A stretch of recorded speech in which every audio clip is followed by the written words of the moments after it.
Hey everybody, wherever and whenever you're watching from, good morning, good afternoon, good evening.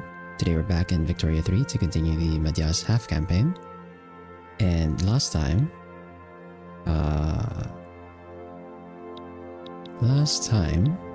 we believe we went on like a big war. Like a really big war. We have a lot of infamy actually.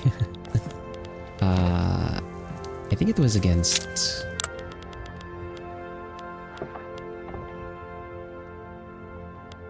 Which one? Oh, they're all like... Okay, no, both of these are like 4 years left. I think it was against Kilwa. Was it against Kilwa?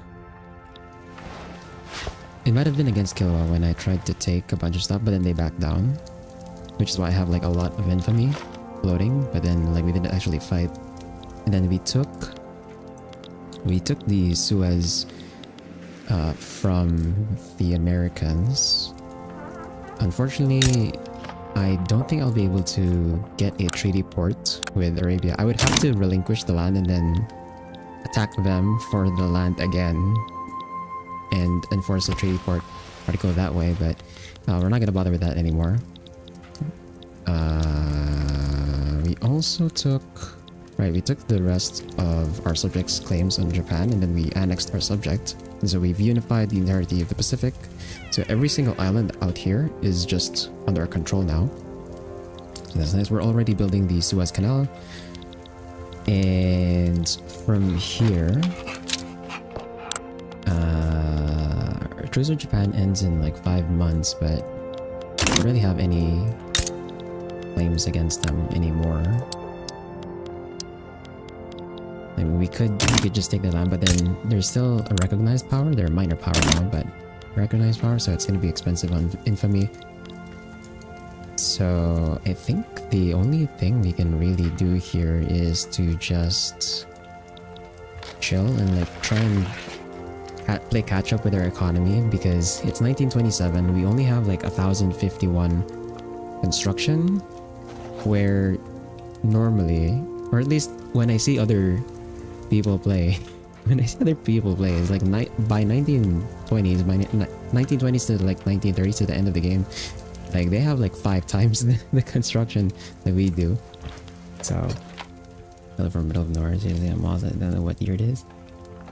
Are you actually lost? Honestly, like I could not tell you.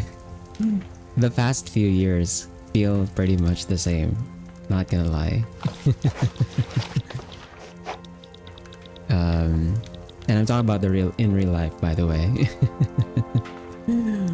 But yeah, before we unpause, I am gonna do a bit of math here. We'll go full screen now. Full screen. Okay. We'll do a bit of math here because in the woods, you have like a delivery out in the middle of the woods, Spar? Are you you're straight up like driving through the woods or something right now?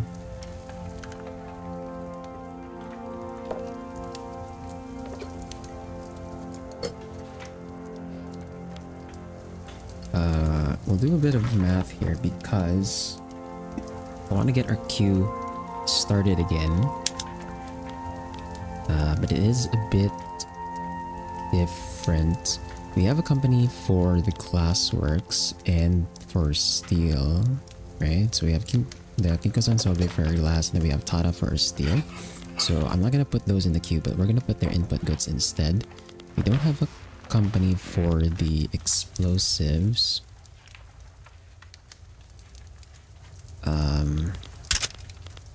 We still have these though. The shortages. I think we want to try and answer these first. So let's go to our local goods. Let's look good. Yeah, understandable, Spar. Like I understand. Good luck out there.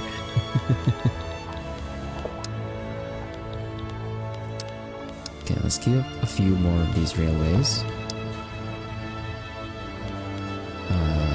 here, because that one's in our subject. We'll let our subject handle that. And then electricity.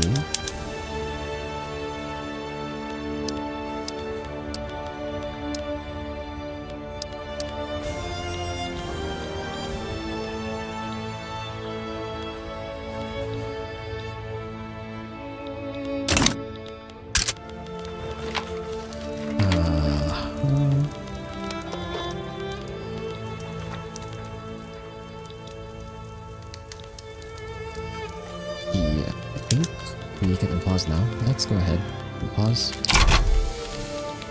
So for that last goal that I mentioned in the title,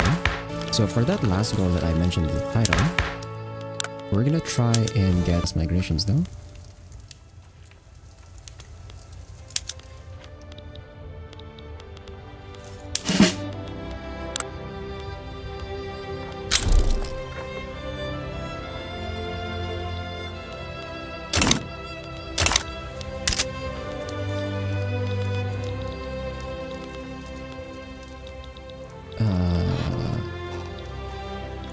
But yeah, I don't think we're gonna go into like any more wars at this point.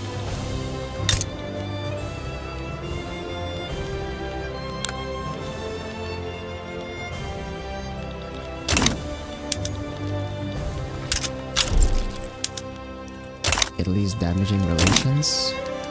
What? Antagonistic? Did they? They're not rivaling me.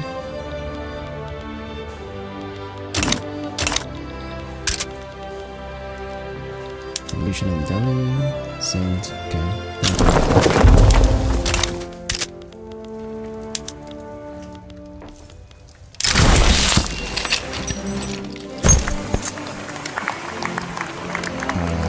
Let's see.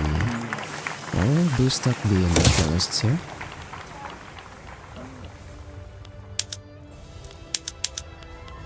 You up a few more railways.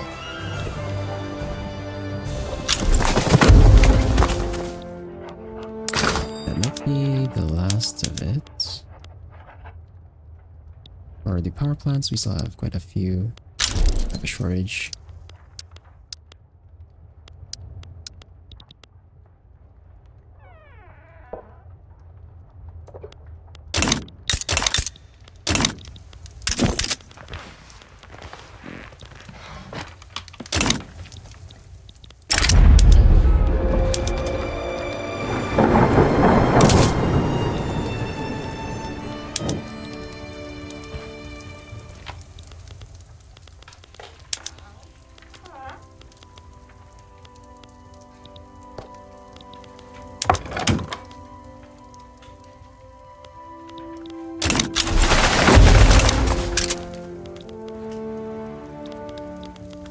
Okay, so our prestige good is like blocked off right now because we're not number 3 in grain production. Where is my grain? Where's my grain? So grain, we are number 4. The British overtook us, huh? Okay. Well, there goes our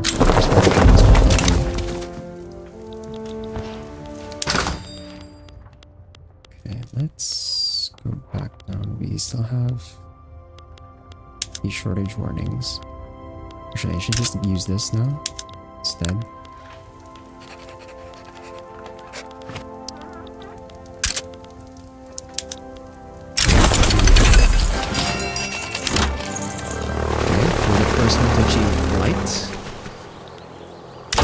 Interesting. Oh, because we have unlocked military aviation. Okay.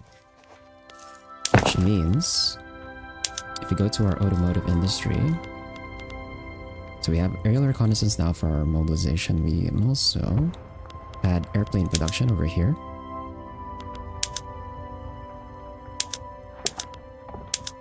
We're gonna start adding those in. And over in our military, so motorized reconnaissance gives us plus 50% battle occupation, plus 30% formation speed, plus 50% surprise maneuver chance. Aerial reconnaissance gives us plus 100.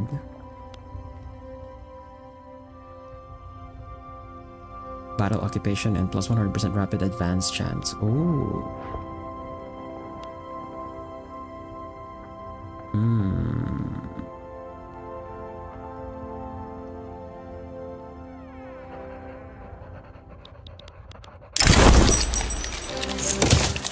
So, also means we can move our research up. So what do we want next? Auto-yang spread for battleships. Aircraft carrier. No.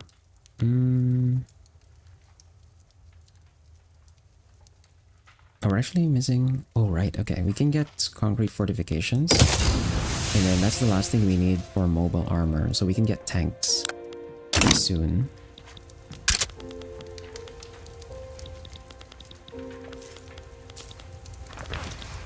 For our military.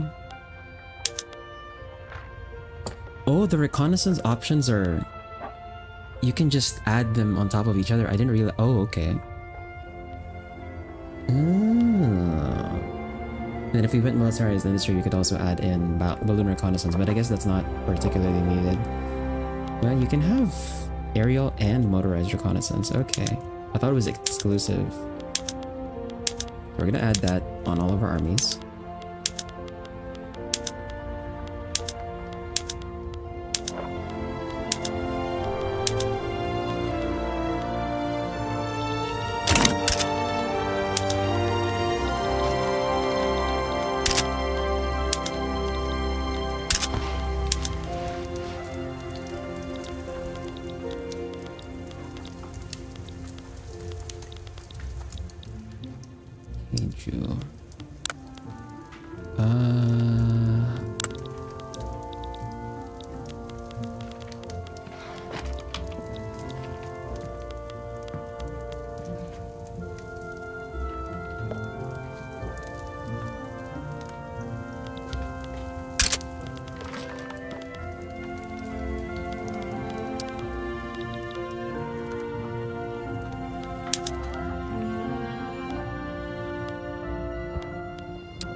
Okay, the one in Heiju is unable to hire.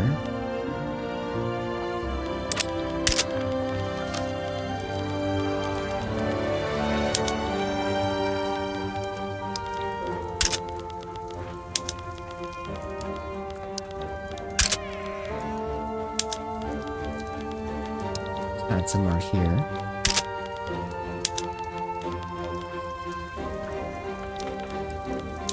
The one over there is already building.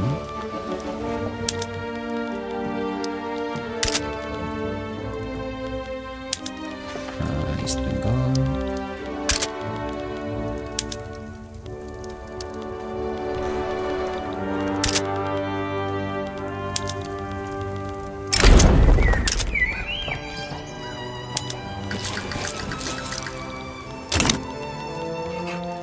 Oh, what is this?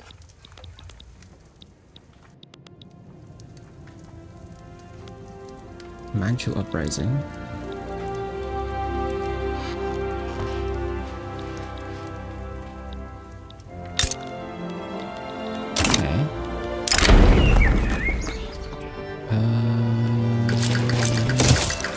Take that to the boost in the world folk and avoid that.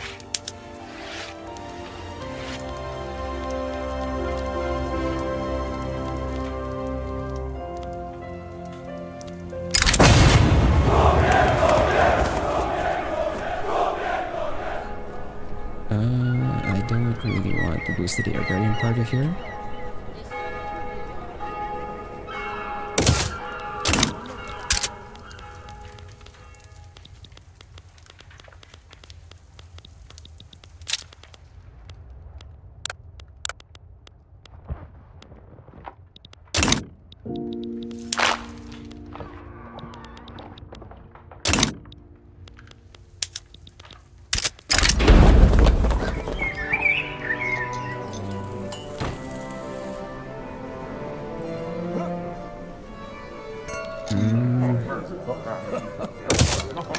like an option. I don't want to radicalize too many of the trade union ops.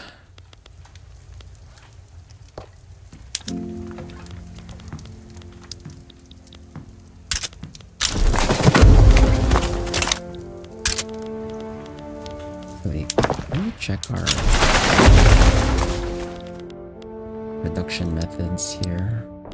Is everything already like on the max option?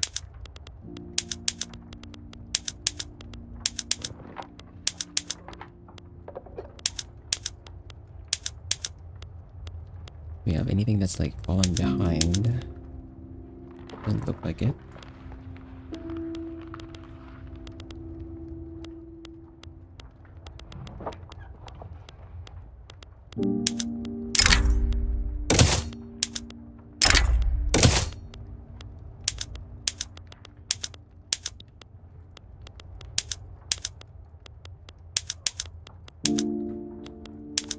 Okay, some of our locking camps are still behind, actually.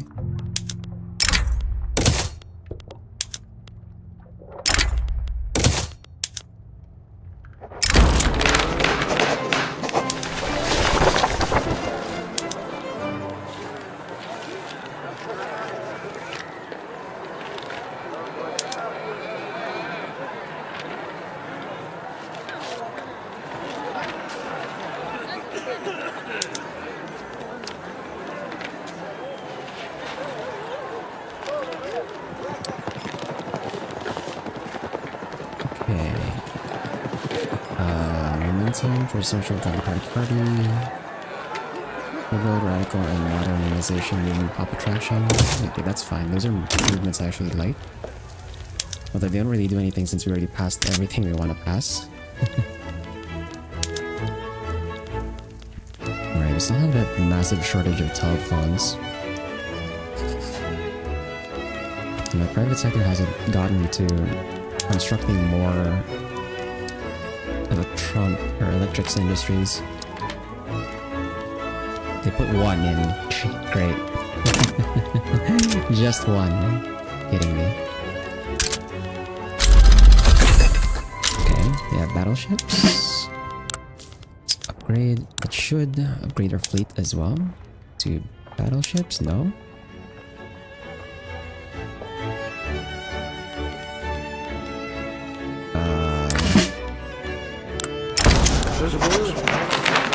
That's weird. Should it not upgrade to battleships? I don't know.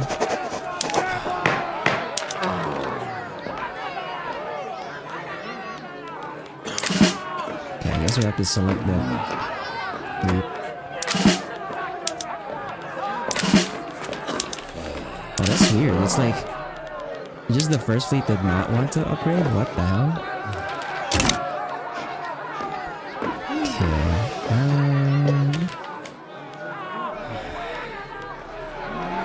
Take the momentum hit, the bigger momentum hit on them.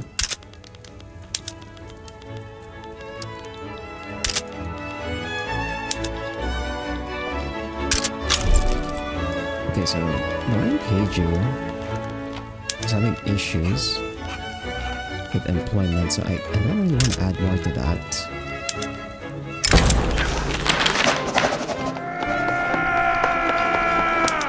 Actually, we could also just...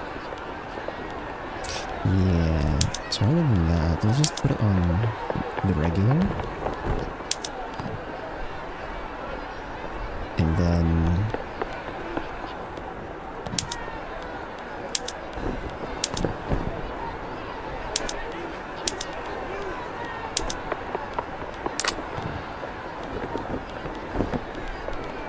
for the ports... Okay, the ports are fine. That one's number 2. If I'm right. Oh wait, there is a question about the better UI. Oh, you actually tried already, Spar? I haven't tried it yet.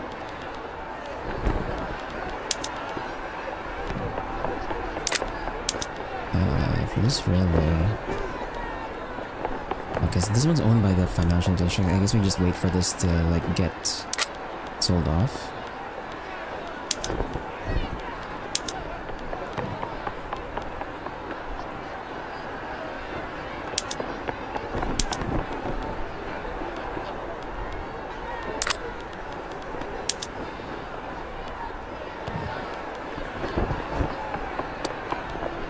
cut the power plant.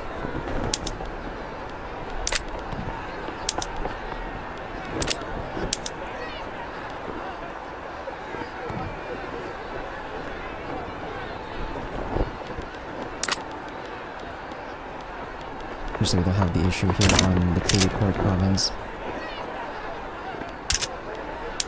And then Bombay. What was this? Electricity. So we'll add another power plant in there. Transportation as well.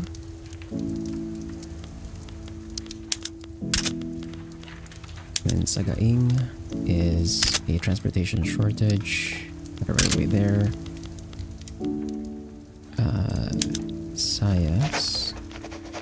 Sayas has an electricity shortage. West Bengal is more electricity. Why does it still say there's an electricity shortage in Niger? I already removed the stuff that required electricity.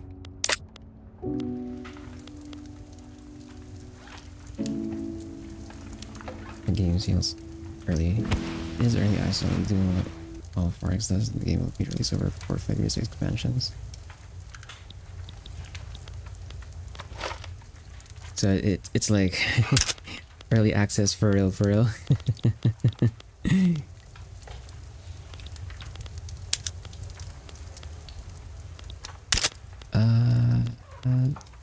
Electricity shortage in Malaya.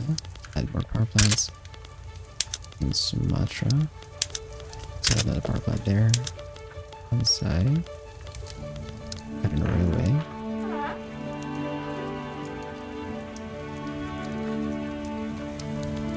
How the hell did they get a railway level in that spot?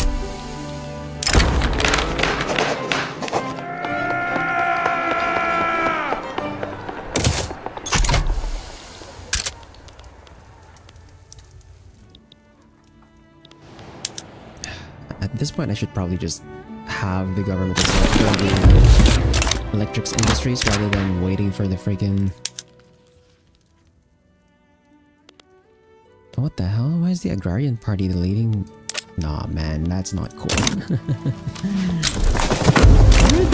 How the hell did the rural folk get leadership? What? That makes no sense.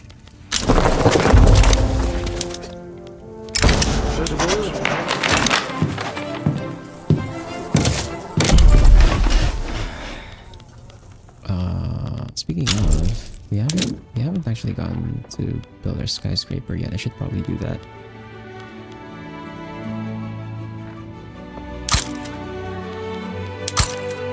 I like that I can build both. I can build both skyscrapers. We can also build the Victoria Terminus. Sure.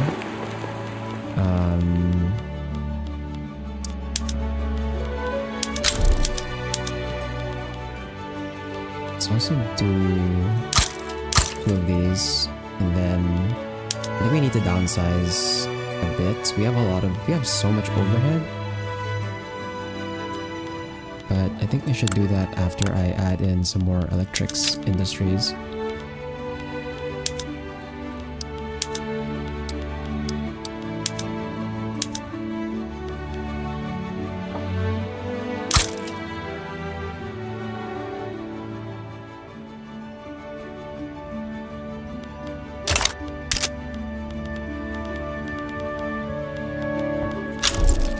Or do we finally have no shortage of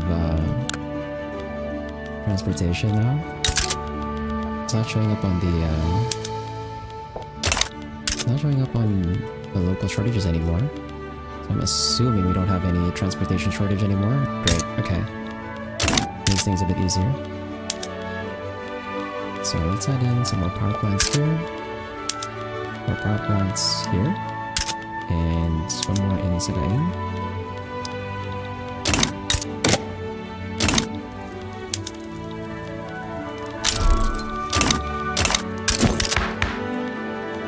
Our legitimacy is like going way down. Oh, because the intelligentsia have like flipped later. I see.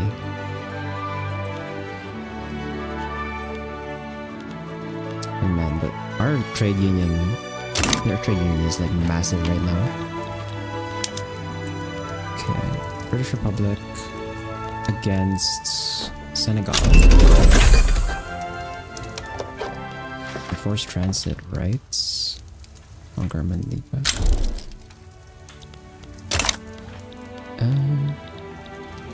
I don't care about that.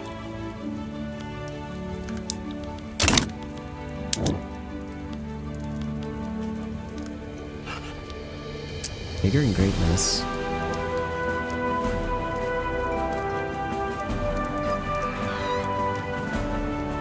Oh, we have an event for a fascist. What the?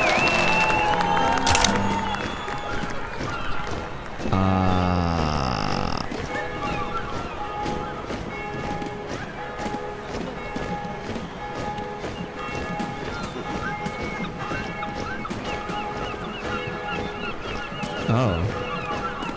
Uh-oh.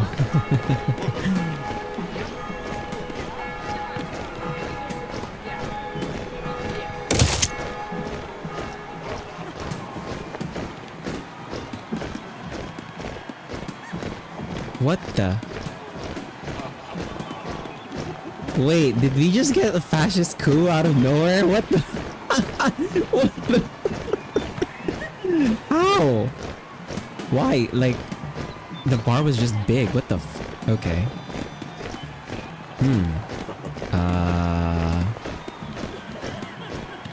The leverage is because part of government gets fascist cabinet, 75% leaders restraint.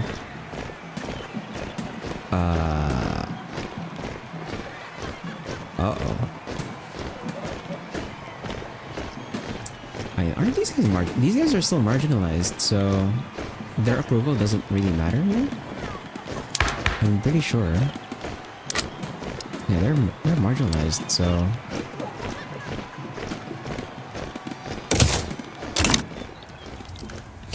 what the? How did I did not expect the fascist event to happen there. What the hell?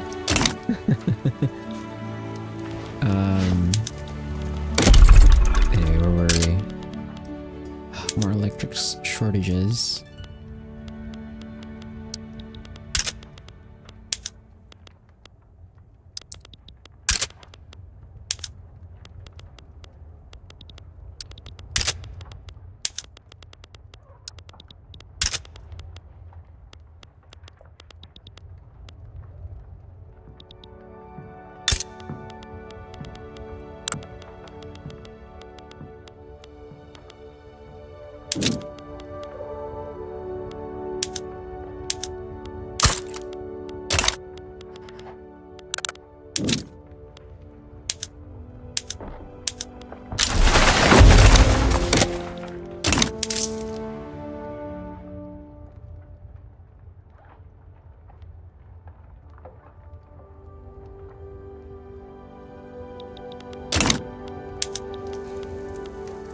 "79 weeks away from the Suez."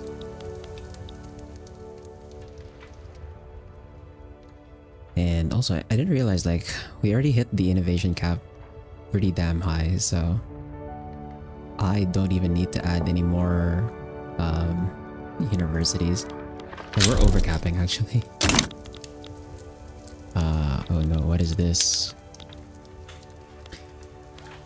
Chinese uprising against the British. Oh, so this one just might flip to China, potentially.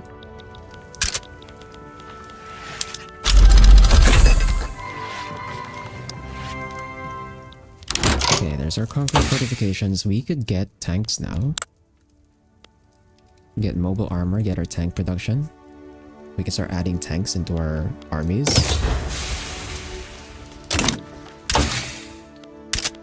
We're upgrading militaries if we're gonna go to another war. I don't even know who I'm gonna attack next. We have 25 months away from Kilwa. We could try and make a play for Kilwa again.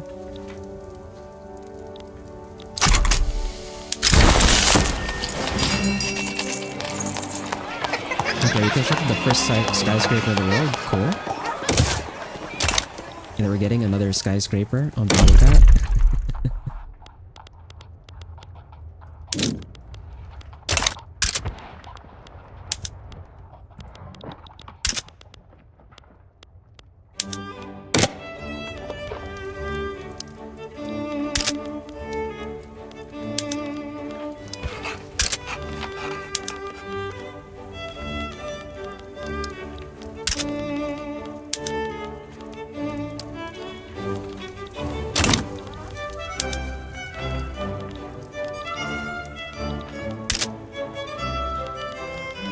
62 weeks away from the Sinai, or from the Suez.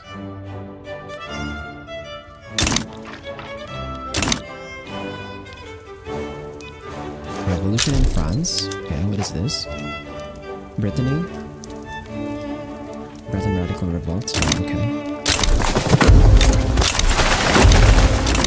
Still getting a lot of migration. No! Okay, our population is starting to decline.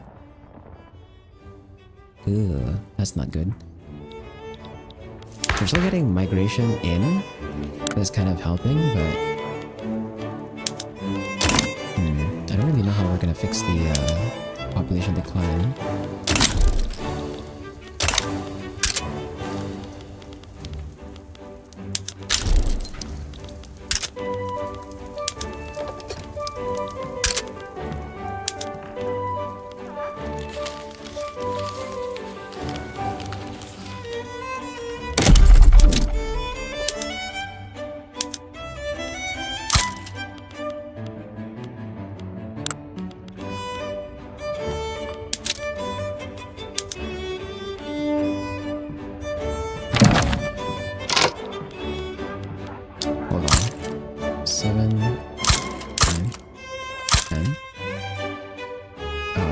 Crank this up to...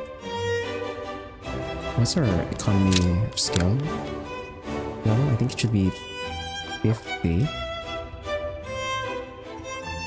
Yeah, it should be 50. So this is 10, 20, 30, 40, 50. Might be too much actually, but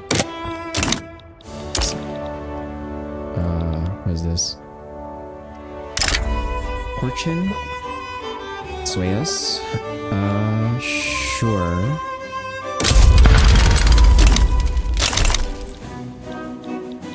Do you even need my army there though? I don't think you do.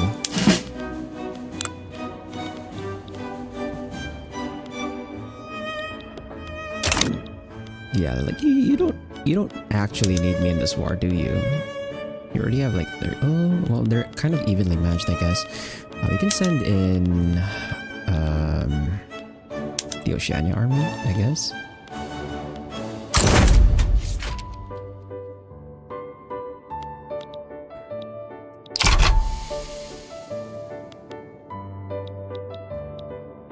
Oh, we can't even reach. Wait, why can't I?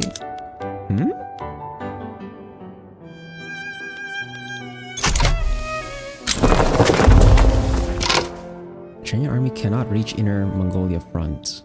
What?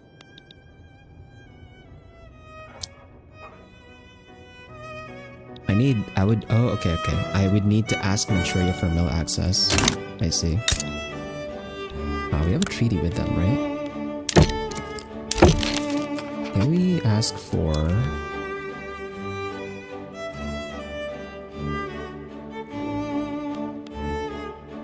No, we can't even ask for military access. Okay, so I can't even send my troops over. There's literally no point in me mobilizing. Why did you even ask me to be in this war, man? Okay, never mind then.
try and bloat the strength of the interest group by adding more admirals from them. Not a lot of fleet tactics, and we don't need that. 10%. We need more influence. We're not really using a lot of our influence, to be honest. I like the power projection though. Yeah, it looks like they're winning. I mean, I can't reach, so even if they ask me to join this war, I can't really help them at all.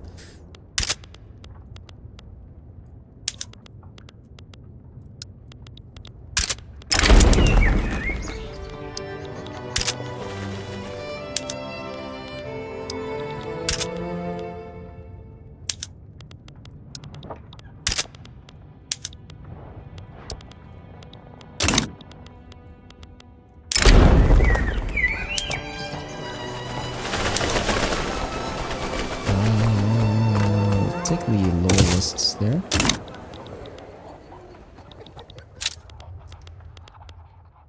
And our truce with kill ends in 16 months. Australia claimed Sinai. What the? Are they? Is everyone just like getting the freaking thing to? They all just survey the freaking Suez.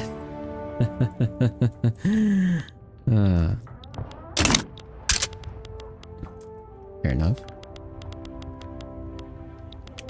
So, okay, nice. Those electric industries I queued up kind of answered the shortage. If anything, maybe we might have built too many. I'm gonna cancel some of these.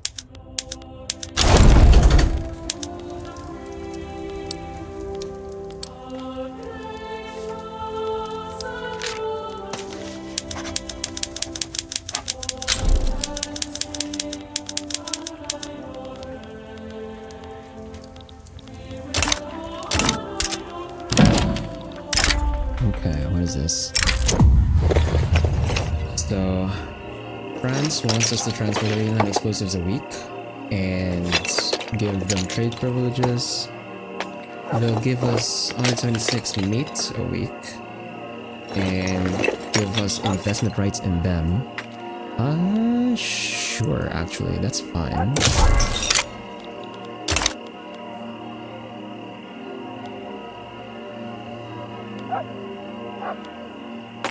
My trade unions are already pretty strong. Oh wait, no, this is... Oh, this is their side, okay. Their trade unions. Those would be my trade unions. Okay, we still have a shortage here.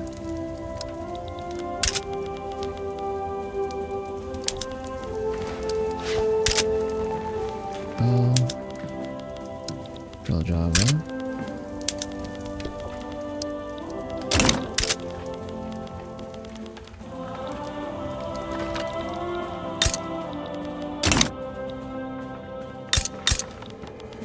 Is the infrastructure here?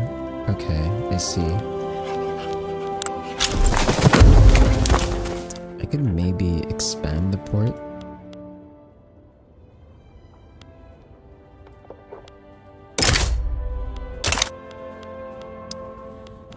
To get more infrastructure. And yeah, honestly, I can't downsize this because this is not like owned by the government. So it's kind of just stuck there.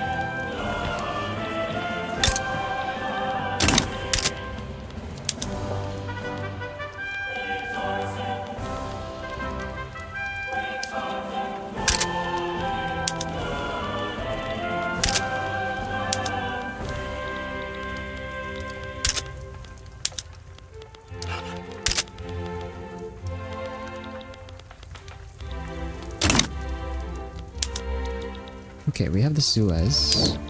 So now... Oh, crap, I missed it. So Hungary is trying to make Persia... It's trying to make smaller Persia a protectorate. Crap, I wasn't able to interfere with this. That's not good. Hungary's just getting more influence over in this region now. We have the Suez built, so now it's just hiring. Once this one is fully hired, we'll be able to establish the company, and then we can get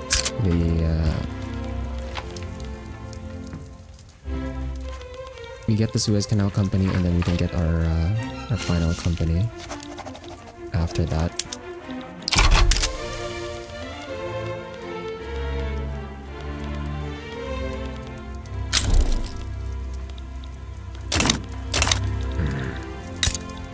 Crap. Okay. I'm gonna give them let's see. Give them an alliance. We'll give them an alliance. I'll support their independence. And yeah, let's ask for that. Try and maybe get them to be independent. Actually, who are their protector? Okay, so they have Minor Persia as a protectorate. Can we maybe get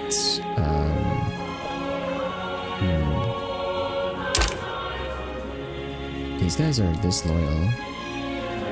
But we don't have an interest there. Ugh.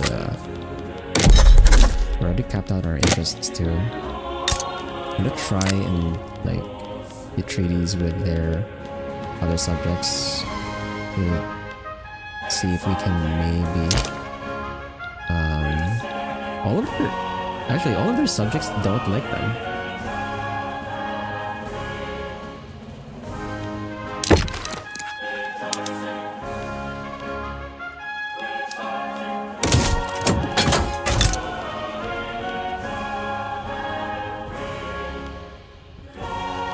The question though is like, if the AI, okay, no.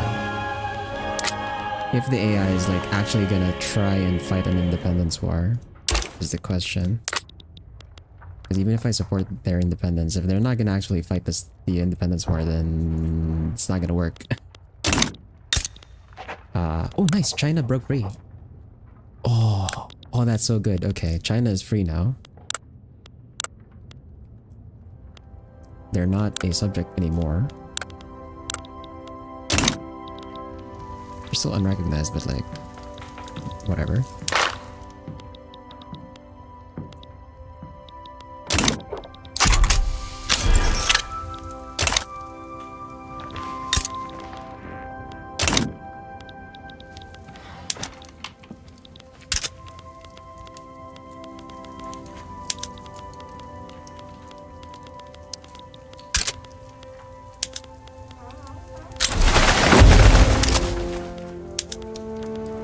Finish our migrating to us.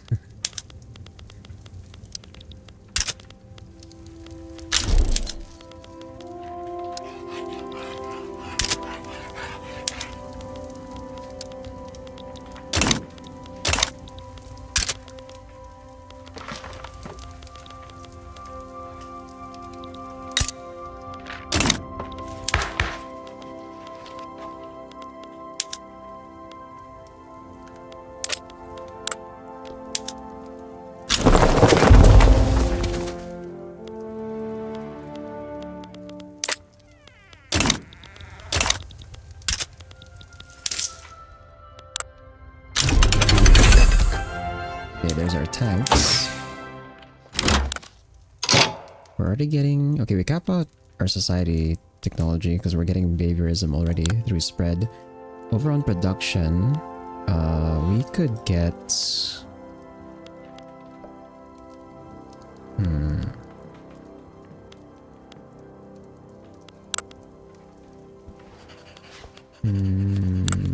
You could get arc welding.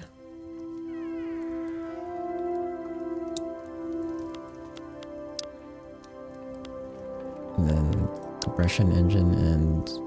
Well, actually, it might be better to get oil turbine first. Oil turbine, compression engine, arc welding, and then we can get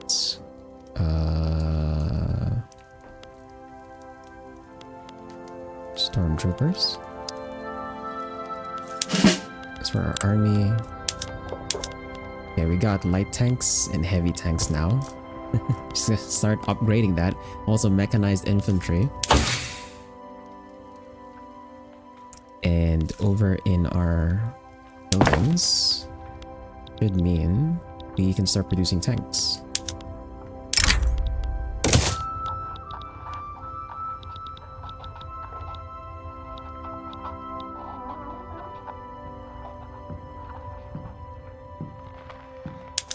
Also our skyscraper is not on. Yeah. So we want this to be, rather than government administration throughput, we want trade capacity and trade advantage. And we'll take the airship mooring post. Forgot to change that earlier. And then, is the Suez Canal done hiring? Yeah, so this is what I was worried about. Like, for whatever reason, the Suez has a hard time just hiring ops, just generally. So I don't know if like we'll actually get the company established.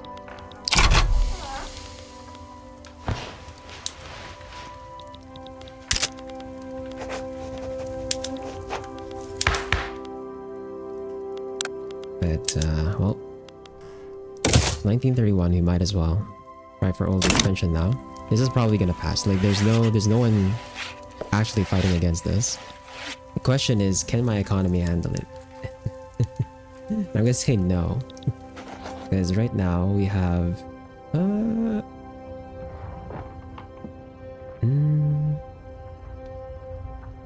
actually 26.3 million gainfully employed. 28.8 million peasants. Yeah, that's still a lot of peasants. Jeez.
Okay, they're plus 7.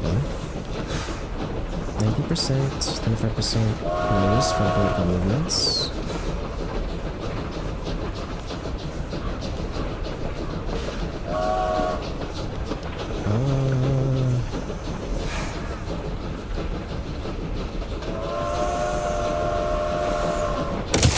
Okay, fine.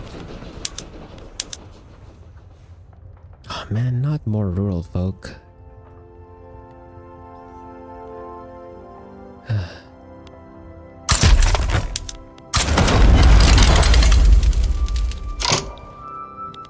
Okay, what is this?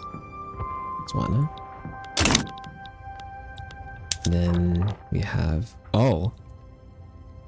Ah, crap. Okay.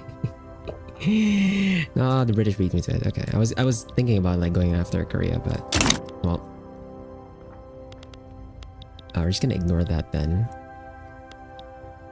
That kind of works sort of for us because we still have that treaty port. So if Korea becomes their protectorate, we basically get a treaty port into the British market, which is kind of funny.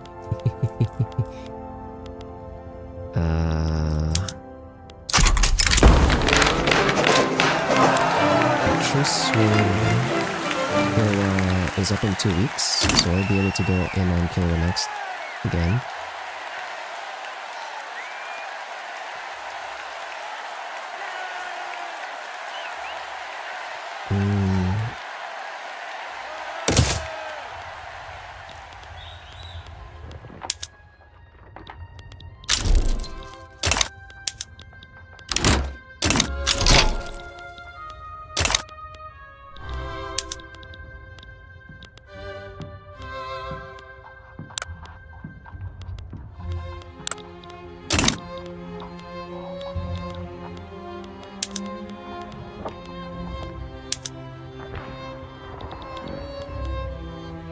Is everyone upgraded actually?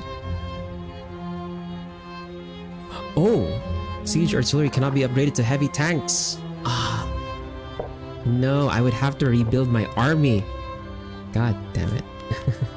I have to rebuild my freaking cav and stuff. No! Ah.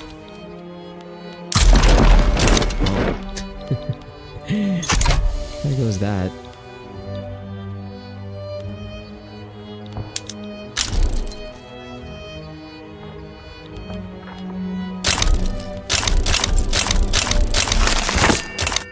Oh! Did we actually get enough? Hey! It got up to... Okay, it managed to higher up. Cool. It managed to actually higher up. And Hungary joined Korea side? Okay. That's actually fine with me.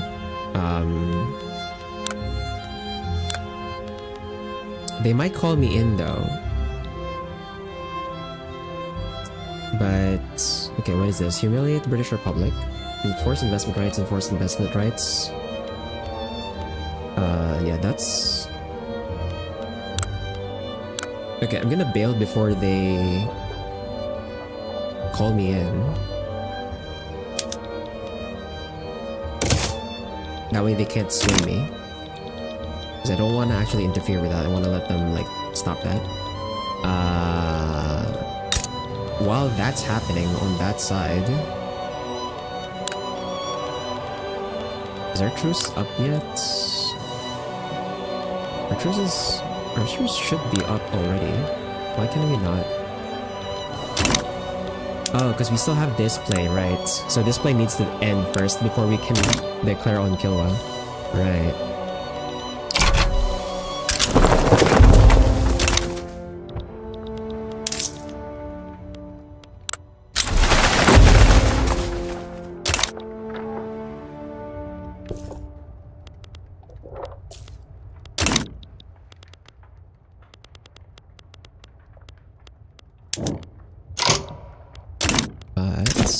Right, I forgot. Since we have the Suez established, we can...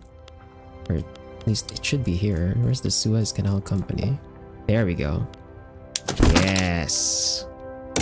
So now we have the Suez Canal Company. Let's go. We have no authority to give any more freaking... charters. I'm actually, since we're at this point already in the game, it's 1932. I think we've also gotten like a lot of technology already. We're almost like capped out. I think we can get rid of advanced research. We can swap out, and we're gonna take vassalization here. I don't have that many subjects though, but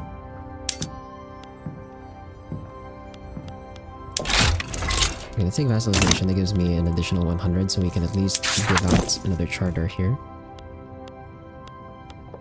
And for the Suez Canal Company,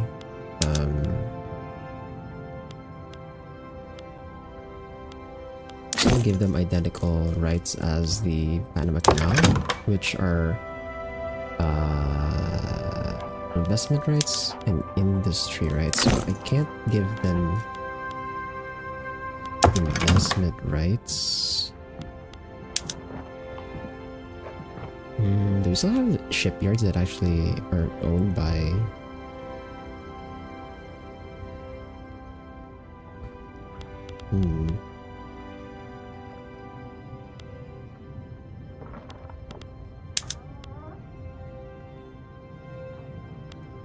I guess we just give them just the regular shipyards. Okay, well, let me check if we still have shipyards even that are available.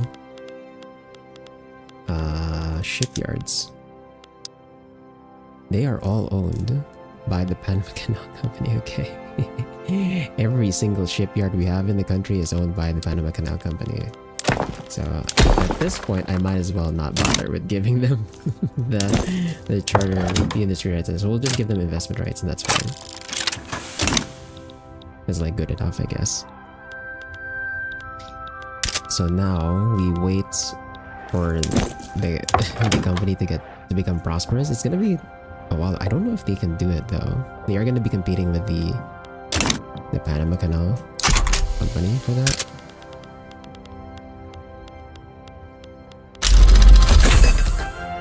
Oh, there's carriers too. So on our fleets, we could swap our vessels for the carriers instead of the submarines.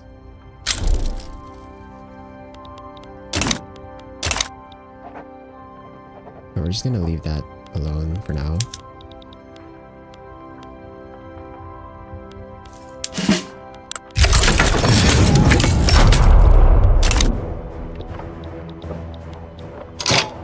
Okay, what is this? Mazandaran? Okay, that's fine. But we can make the play for Kilwa now. So these are a minor power. It's expensive to like take stuff from them. But we still have those claims, right? Some of these places our subjects still have claims on. So we're gonna do the same thing as last time. We're gonna humiliate.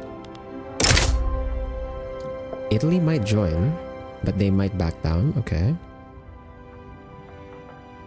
Oh, the US might join. We could have like one final big war here. That said, my army does have to like upgrade. We have our mechanized infantry though. So weird though. We have like mechanized infantry, but then the rest of the army is like siege artillery. As we take casualties on the artillery, I guess they're just gonna get replaced by the heavy tanks.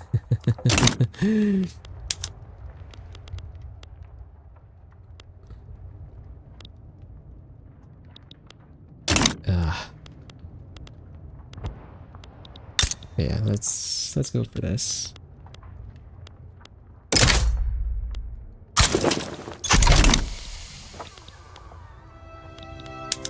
Okay. And then we're gonna wait.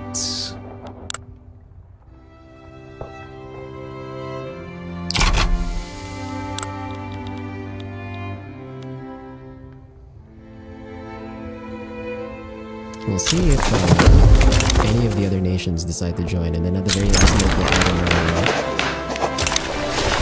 our players.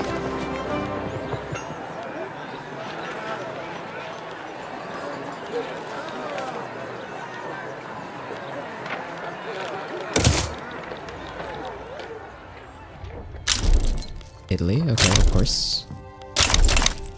Illinois sides with us. Oh, with them, okay.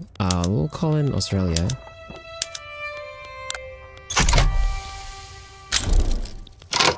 This is gonna be Australia's first war, I think. They literally did not do anything the entire freaking game. And like, I'm not just talking about Victoria. Australia did nothing since EU4. This is like the first bit of action they're gonna get. Gosh.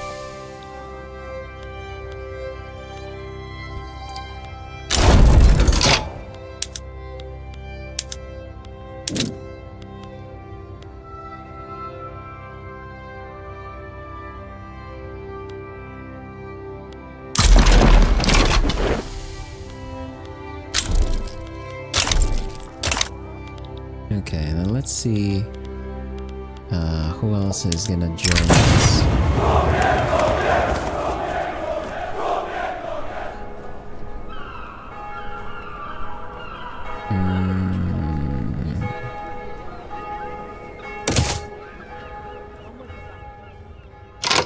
At around halfway I'll start raising my armies, and then around over here we'll start thinking about adding our claims.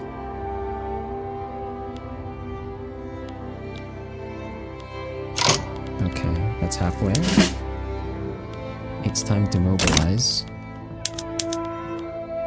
Australia is already at war with Australia itself. I mean, I don't know. Honestly, I don't know. In this timeline, I have no clue because, like, I think they're still isolationist. Yeah, like...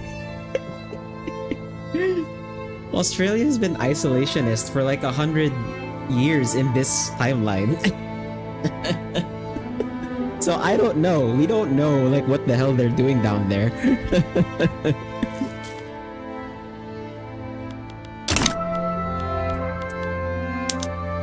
Let's mobilize. And I'm just gonna hope, I guess, that they inflict enough casualties that they get my army, like my units get replaced. So we're not using like mechanized infantry with lancers.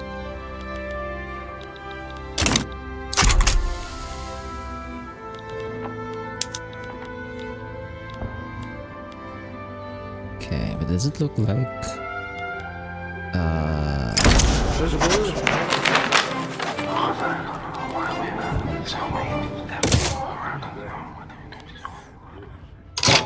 okay, so it's just Italy. Did Hungary... I guess Hungary went neutral? Yeah, Hungary must have went neutral here. Hungary went neutral. Persia... We can't call Persia in. And... okay, it does look like the British are not interested at all. Yeah, so we don't have to worry about anyone else joining the play now, because like no one really cares. So we can start adding our interests here. So let's go ahead and return state. Return state. Return state. Return state. Return state. Okay.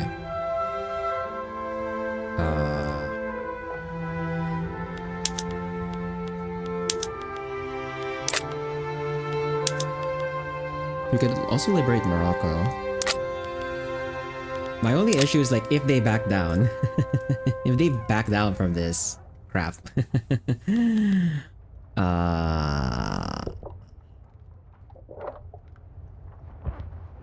Almost certain they will back down unless there is a change in the current balance of forces on each side. Yeah.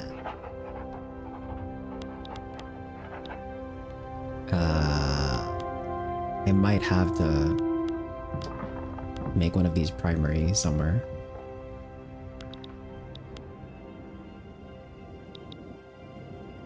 Because I have a feeling they're gonna back down from this.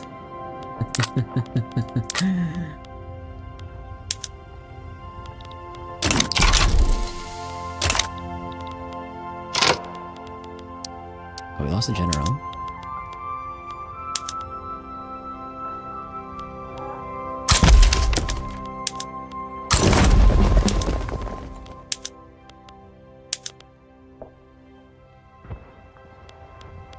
All my generals are like really old now.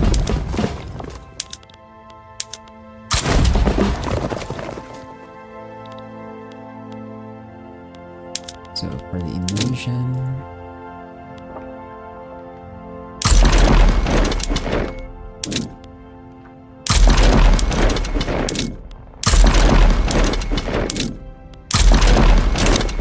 okay.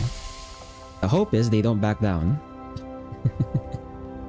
So that we get all of our stuff. I kind of just dragged Australia in just because, you know, they need to have action here because they haven't done anything the entire 2 games. Let's take the other option there. I don't want to pay for their campaign.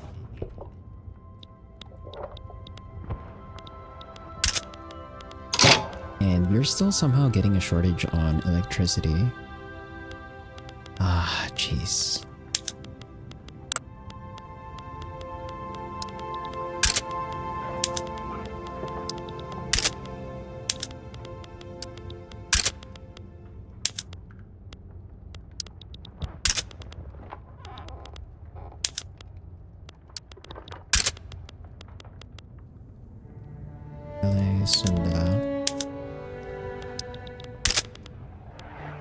Bombay.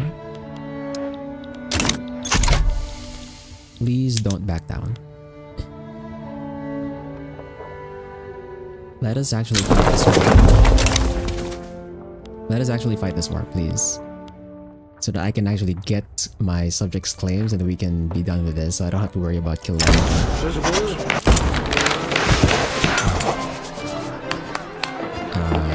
see.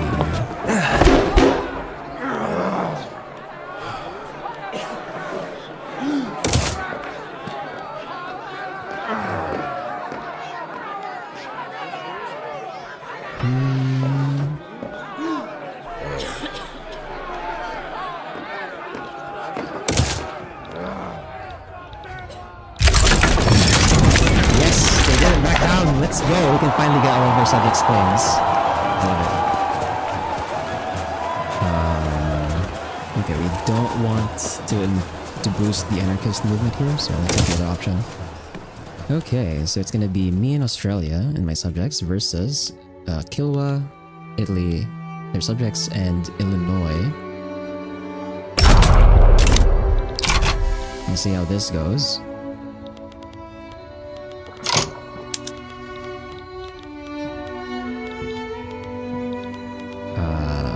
I'm gonna navally invade Madagascar with like one of my armies here.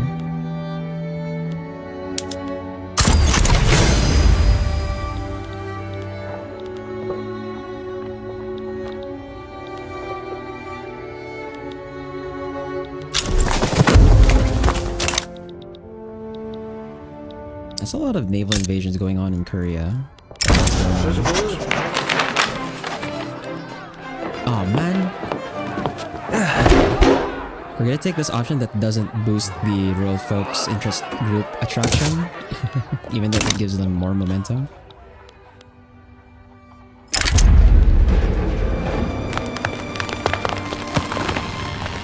Although a situation the flamethrower is really effective in game. Okay, kill rate. Do you want kill rate or morale damage? I think we'll take the kill rate.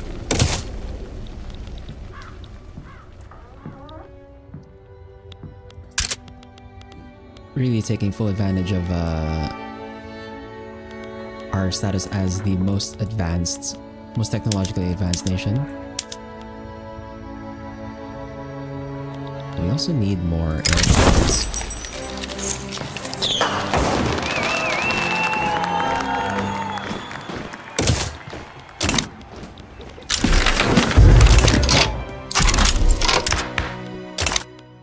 What?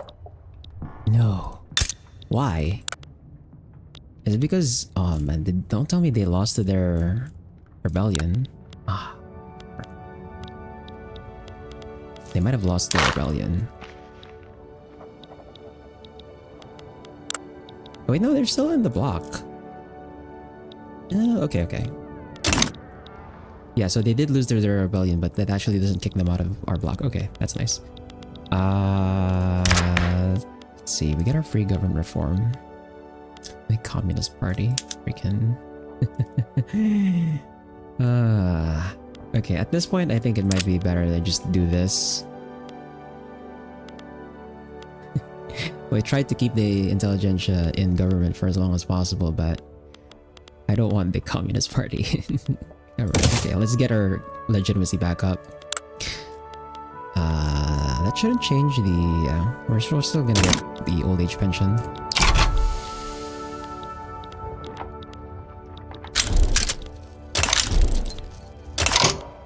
Oh, wait, they left.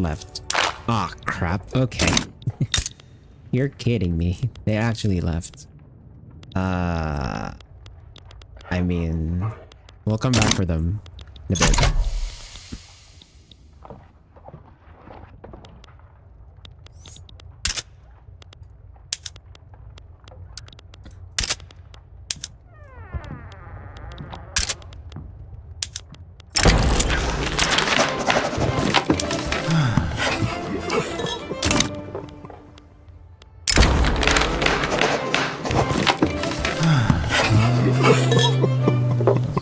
Take the other option there for the adequate success chance. Nice, we got that naval invasion going.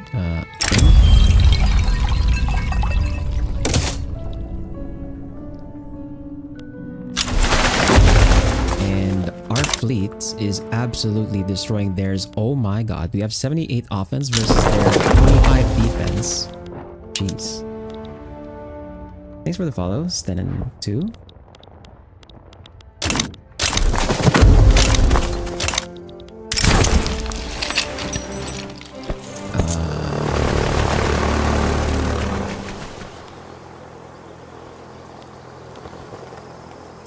we get either war support plus 10 or we get one of our generals 30 army offense permanently. I think I know what I'm going to take there. Very obvious choice there.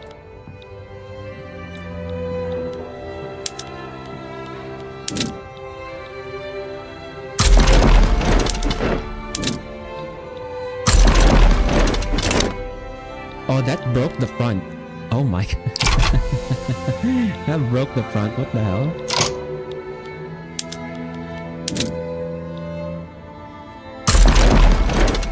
The front looks so whack, bro. What is this? Oh god. Also, our convoys are getting sunk in the South China Sea. Okay, South China Sea, huh? So let's bring one of our fleets out to protect those convoys. And where's that? Actually, how's the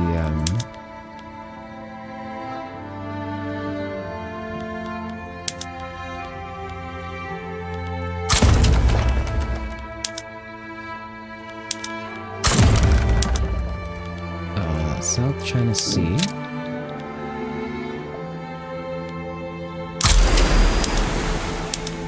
There we go. And that should reduce the convoys. Okay, there we go. We have old age pension now. Let's see. How much are we paying for that?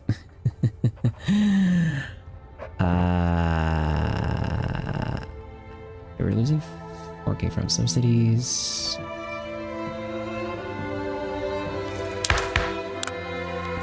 Let's crank it up to level 5. And let's see. It should show up here. Or give it a tick. Oh my god. Welfare payments. We are losing 485k. Oh my god, yeah. Our economy still can't handle it, bro. Are you serious? I think I have to like raise taxes for this.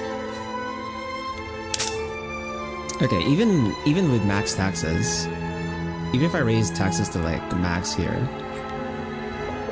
we sort of make a dent in it. Let's see if I can maintain it though, and my pops don't radicalize. Okay, nice. So even with max taxes, I'm actually able to run this constantly without our pops radicalizing. So that's good. We take a hit to legitimacy, but like that's fine. We're still in the legitimate range. And we kind of have to do that so that we can support the welfare payments.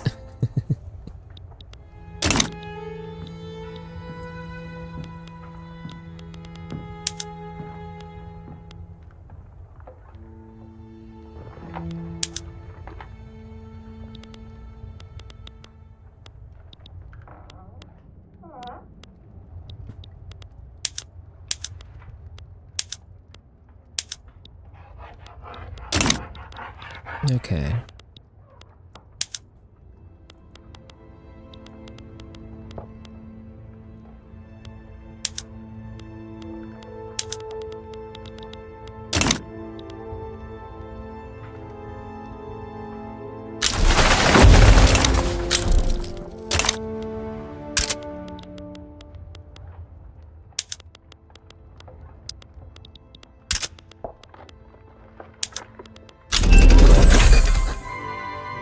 Oil turbine. Let's go ahead and change our production method. Also,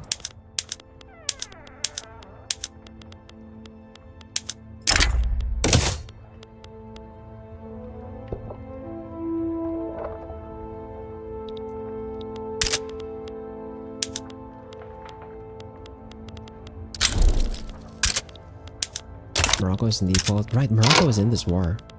I forgot. Oh, actually, changing the production method removed our shortages. Okay. That works. That works for me. Do we have any other shortages in the goods in the markets? Nope. Okay.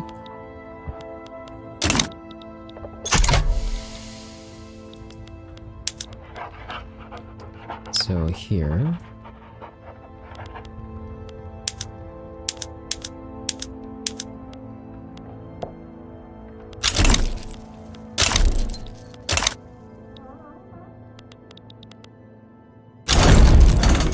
Okay, Illinois has bailed out of the war. Oh, that immediately dropped the advantage on the front in our favor. Okay. By a lot. That works for me.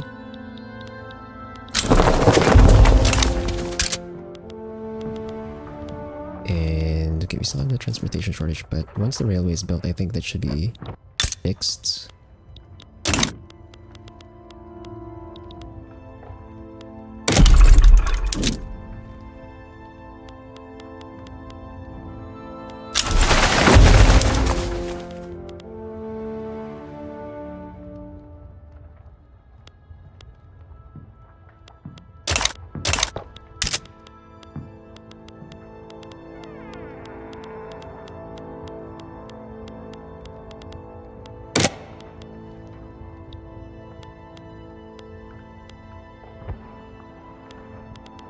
Greek religious revolt. What? What the hell? What is going on in the rest of the world, man? Some of the things that are happening now are like whack, bro.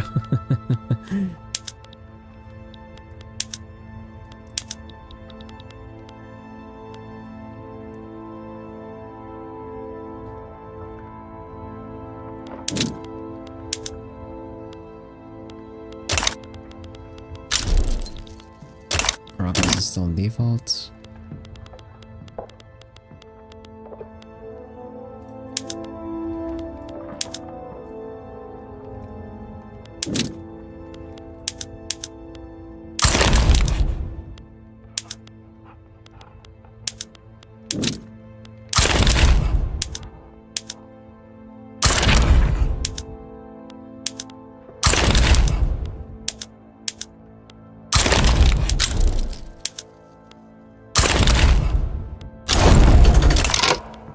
Argentina left the block. Why?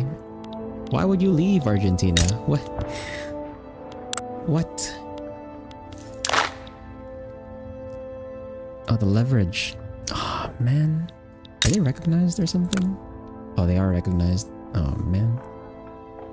No. We're losing our block member. Our block is getting smaller, man.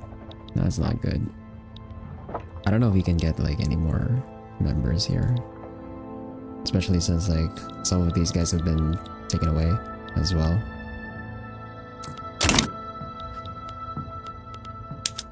Well,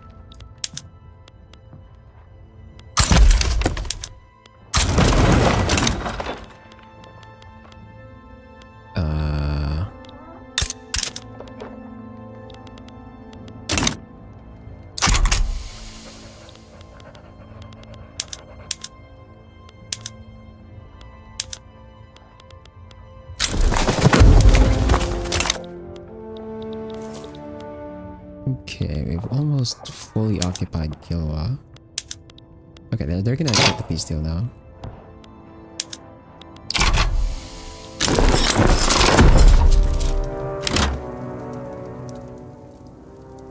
Nice. So that's all of our subjects' claims. Our subjects don't have claims anymore on these regions.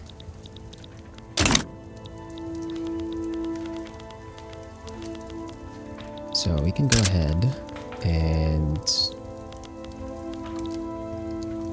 get our armies back home.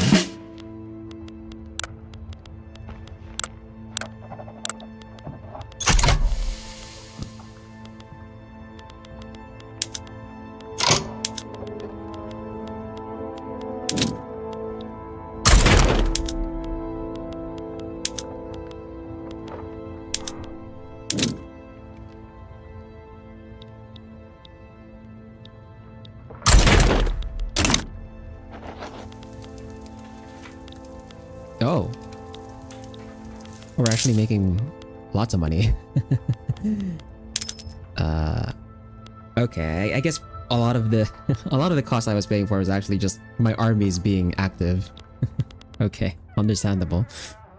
So we can bring that back down. I believe I was doing this stuff. Yeah. It's like adding more volunteers to our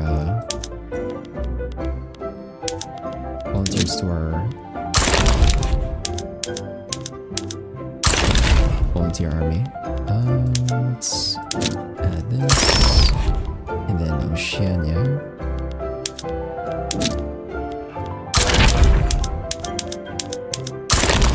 There we go.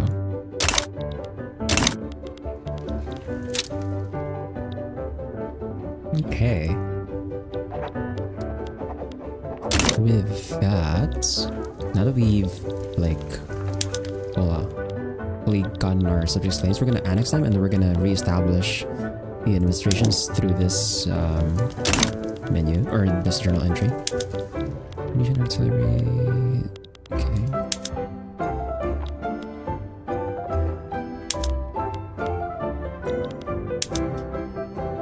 Are you going to the Congo HQ?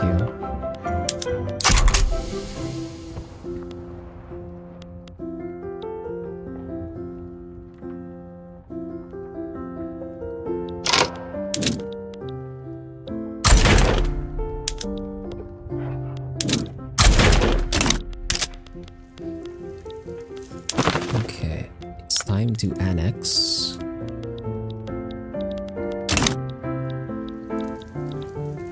Let's start with the British Southern Africa Company.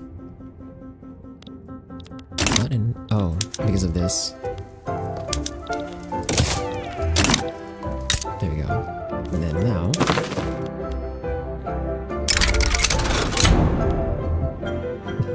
I like how there's a 29% chance they're not gonna accept this.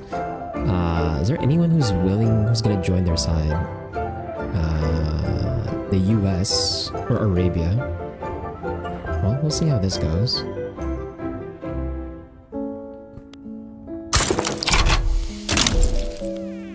Okay, they accepted. And then we're gonna go and establish the Congo.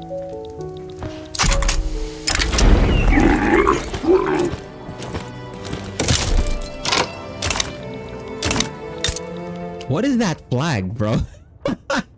What is that flag? Oh god. That is horrible. What the huh?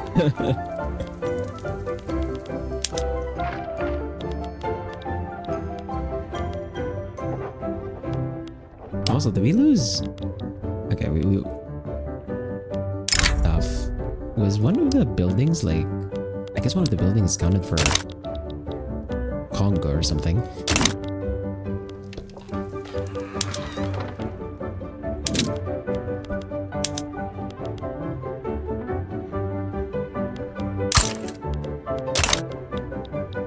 Strange. That also should get rid of this one, yeah. So we're gonna disband this. And then... these guys we're also going to... Oh, these guys actually got recognized? Shit. Interesting. They were not recognized earlier. Why are they recognized now? Maybe I just didn't notice?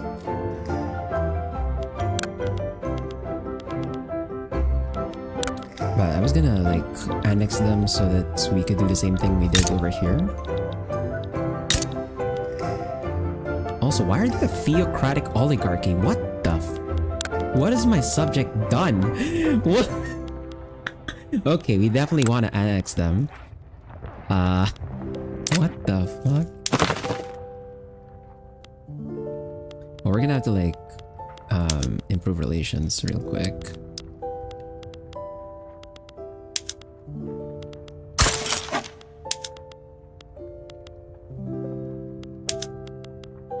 Get their liberty desire down. Oh, it's actually just stuck here, huh? We're gonna have to wait for our infamy to like drop down a bit further. And then we can annex them and then do the same thing. This thing is also on cooldown anyway, so...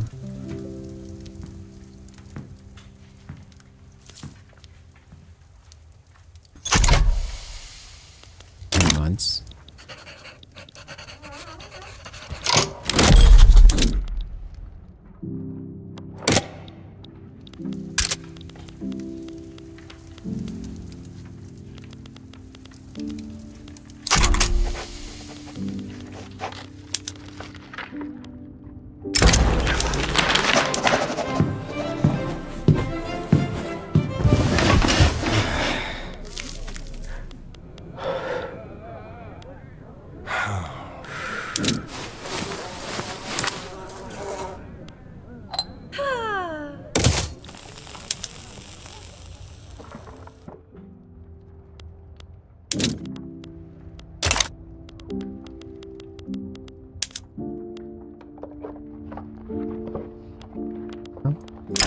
Why are there army units here?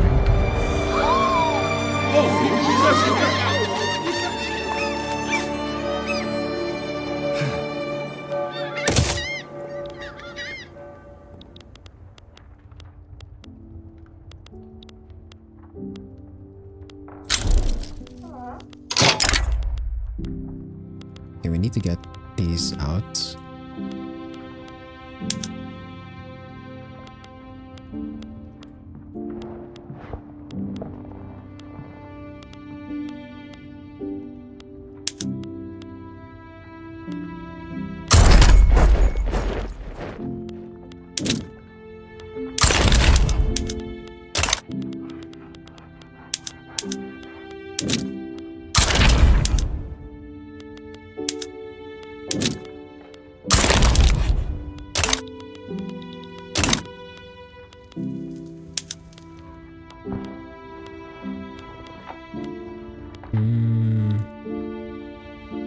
I could just disband this though. Yeah, I could just disband that. And then it flips over here. Of course. And drop that down. Yeah, we'll just do that. Keep the sizes.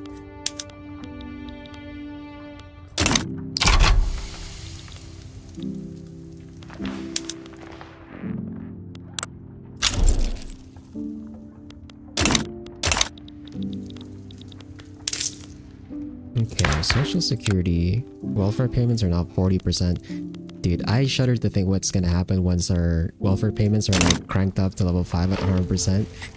Yeah, oh my god. 1.02 million.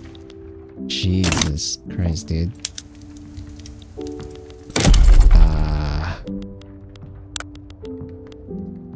Actually, we definitely need to like do some math here and like redo our queue and get back on actually building stuff, especially since we've already answered most of the shortages. Let's just add in that railway here though. Okay, so in terms of what we need for our queue, so we need 20 tools, 40 glass, 50 steel. So the glassworks and the steel mills I'm not gonna build. I'm gonna let the private sector build that since we have a company for each of those. So I'm only gonna build the tooling workshops and the explosives factory alongside the construction sector, but I am gonna build the input goods as well. None of our companies do lead, I believe. Yeah, we don't have a company for lead, so I'm gonna add lead in. We need lead for the glass works. So right now...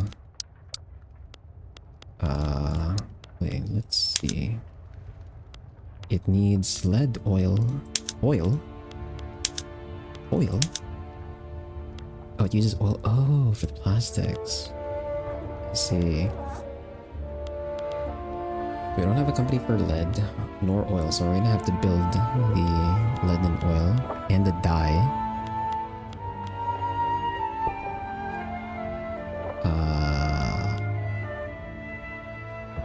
Is it how much? So it's 20 oil. Or should we do it? Okay, I need to list this down. I need to list this down actually.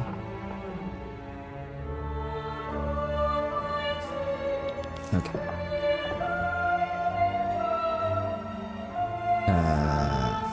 Just to make sure I don't miss anything. So we go to this. So 20 tools. Tooling workshops produce... Our tooling workshops right now produce like 110. So I don't even have to worry about that, I guess.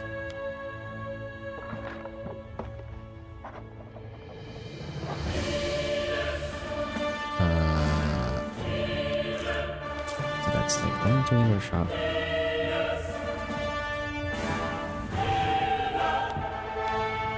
Oh, but I guess the other stuff might need tools. One tooling workshop. We don't have a company for rubber. That's silk, textile, logging camps, glass, steel, textile, iron mills. Yeah, we don't have a company for rubber. Rubber plantations require engines and transportation. Ooh. That's the thing then.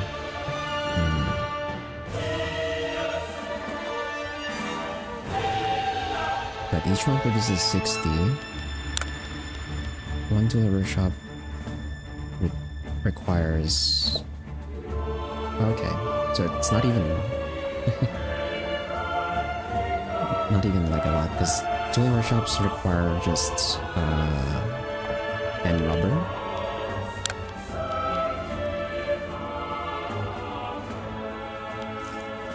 So we can do just like one.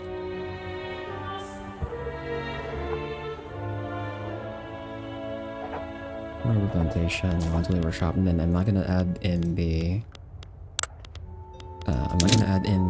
steel mill for that one, since we can let the company handle that. So that's for the tools, and then for the glass, the input for glass is 20 oil, 30 lead, 10 dye. So for my lead, one lead mine produces 80. That's like more than enough. That's way more than enough. We just add in like one lead mine.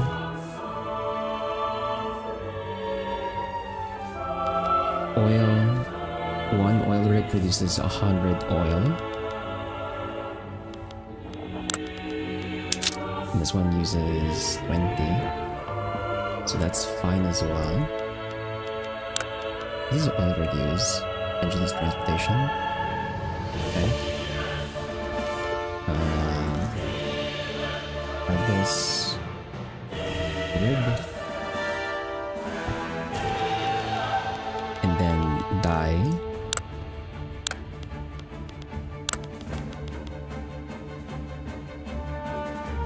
Dye for each plantation, so that one is like easy. And we don't have a company for dye, right? Yeah, we don't have a company for dye.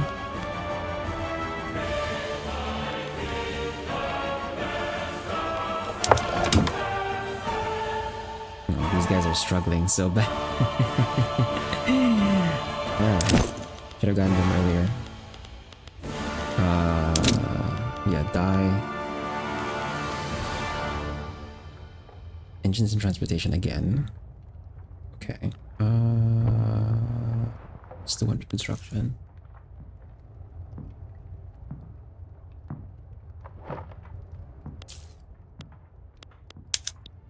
So that fixes glass or steel. What do their steel mills need? So our steel mills need coal, iron, and electricity. It's 100 iron, 30 coal, electricity. Ooh, the electricity part's like the rough part, because that means I have to like put down I had to put down more power plants.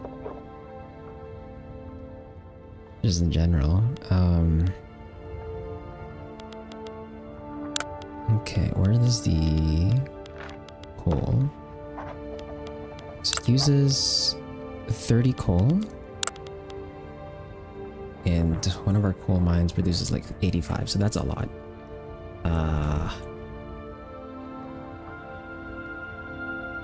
So you can just do one. And then iron mines requires 100. Each of our iron mines produces 80, so we actually need to do 2 iron mines.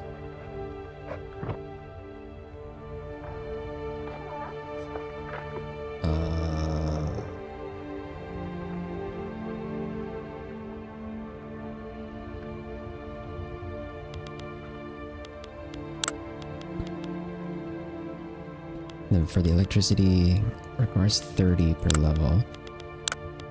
And then our power plants produce 80.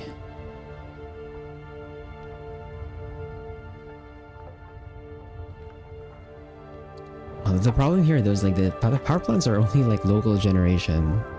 So I have to make sure I actually build it in the place where the iron and coal mines are, so that the private sector builds the steel mines, the steel mills there.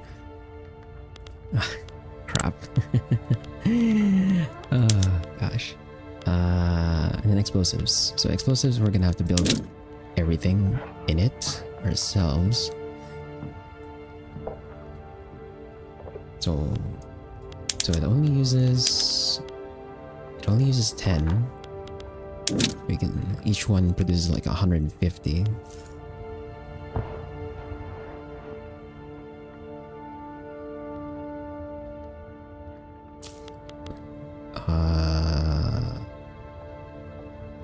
Fertilizer per level. We need 50 fertilizer. So that means a fertilizer plant.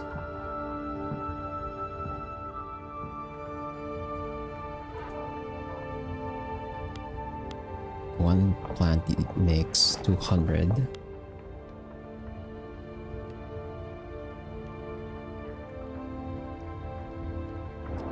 That makes 200, but it requires oil as well. I think I have enough excess oil from just the one oil rig. The iron mines though, I think... is it enough? This one eats 30. With 2 iron mines, we're generating... 2 iron mines, we're generating 80, or 160. Then the steel mill uses 100, so that leaves 60, so we're short. Or actually no, we're not short. So we actually have like 30 extra iron. Okay, that's fine then. And then sulfur. We need sulfur for both. So that's 80. It's a total of 80. Our sulfur mines produce exactly 80. just barely making it. Although I think I might have to crank that up because the paper is 30. And the paper also needs sulfur, so we might need like an additional sulfur. So we'll make it 2 sulfur mines instead. And then the paper mill is 100. And this one uses 30. Okay, so just 1 paper mill is fine.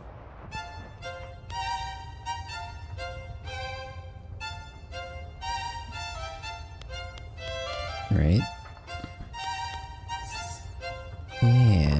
Yeah, okay, so our queue, our build queue is gonna look like 1 rubber plantation, 1 dye plantation, 1 coal mine, 2 iron mines, 1 lead mine, 2 sulfur mines, 1 oil rig, 1 tooling workshop, 1 paper mill, 1 fertilizer, 1 explosive factory, and then a construction sector.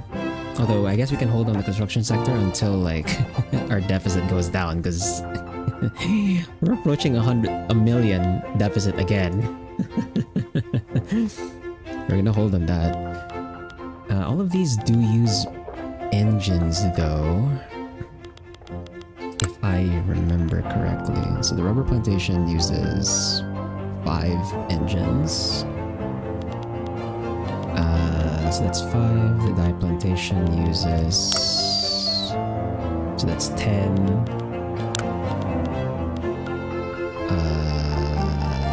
Okay, this one does not. 10. Iron mine doesn't. This one doesn't either. Then 20 on the oil rig. 20 on the oil rig. And then the tooling workshop. Let's use it.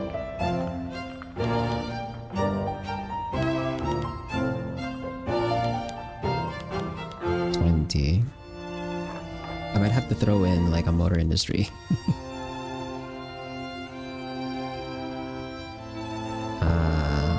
Or I could actually. Do we have a company for motor industries? I don't think we do. Yeah, we don't. So we're gonna have to like handle this one too. Oh crap. Now you know what? I'm not gonna bother. We're not gonna bother with the motor industry. We're gonna let the private sector handle that. Okay.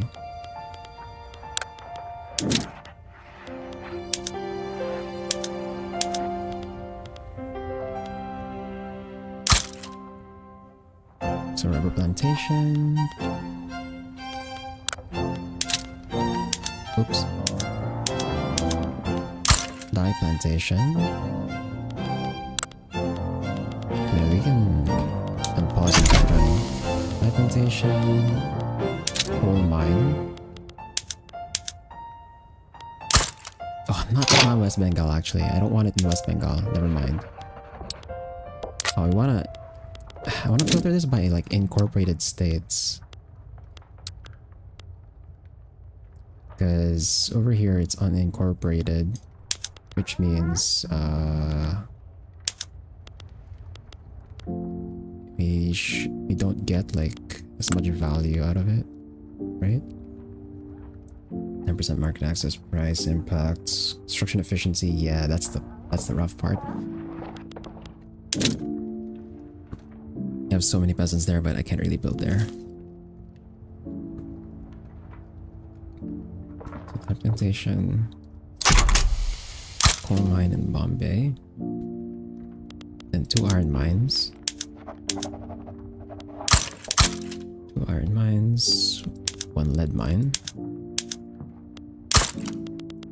Lead mine, 2 sulfur mines, 1 oil rig, 1 tooling workshop, 1 paper mill, 1 fertilizer plant, and 1 explosives factory. And then we just loop that over and over and over again.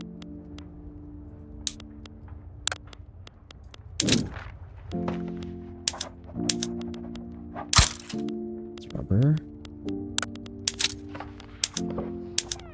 Dye. Coal. Iron. Lead, sulfur, oil rig, tooling workshop, paper mill, fertilizer, explosives, rubber again, and dye, coal, iron, lead, sulfur, oil rig, Tooling workshop. Paper mill. Fertilizer. Explosive factory. Rubber. Dye. Coal. Iron. Lead. Sulfur. Oil rig. Tool workshop. Paper mill. Fertilizer. Explosives.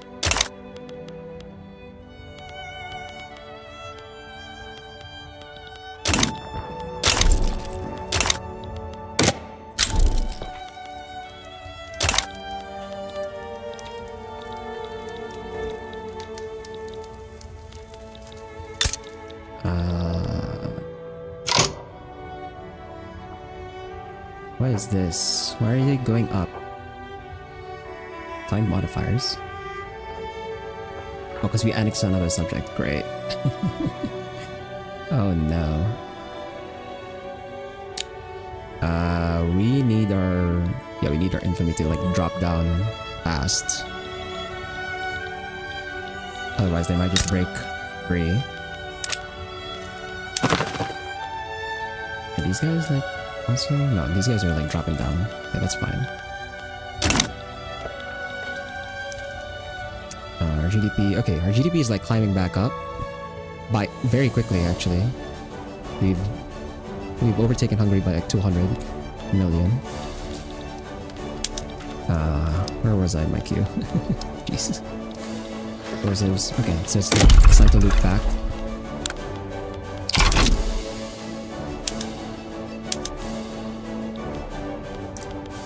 Rubber. Dye.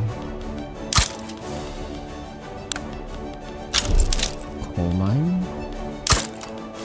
Iron. Lead. Sulfur. Iron rig. Tooling workshop. Paper mill.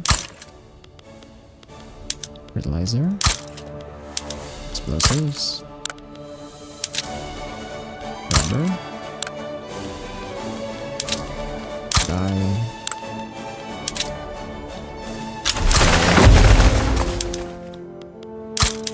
Iron. Lead. Sulfur. Oil rig. Fueling. Paper. Fertilizer. Explosives.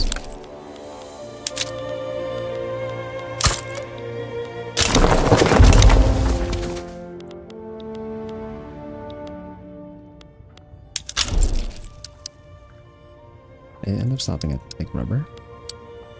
Yeah, rubber.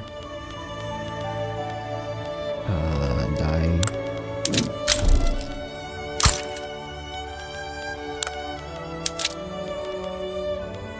Coal.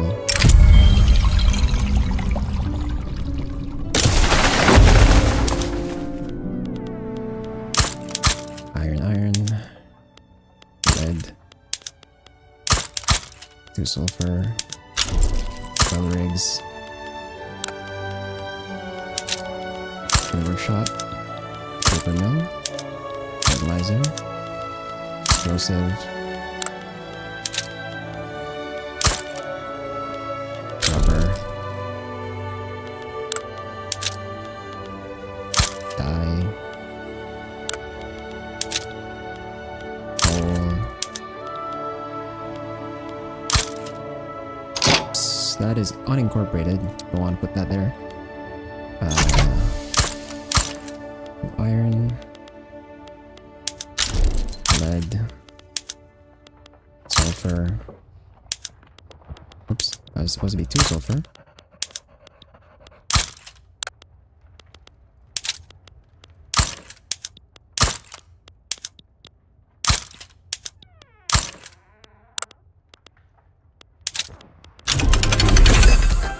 have chemical warfare. Not to put gas weapons on our armies.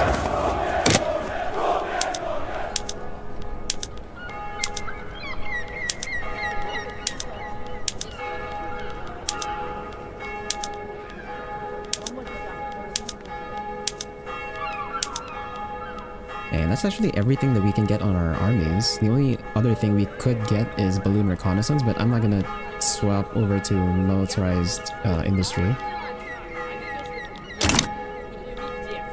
And oh no, here we go. We're approaching our debt limit again, but it's 1935.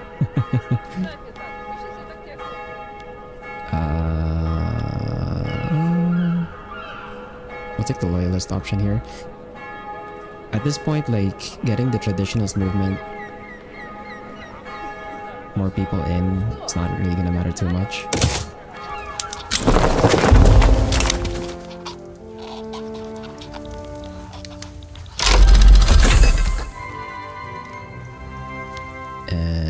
Okay, we have compression engine now. Let's actually go through our production methods. We can change some of these. Go diesel engines, also our shipyards for whatever reason.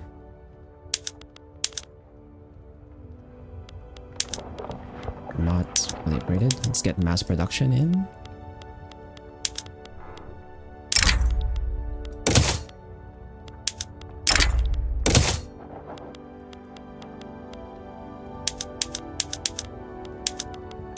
Diesel pumps.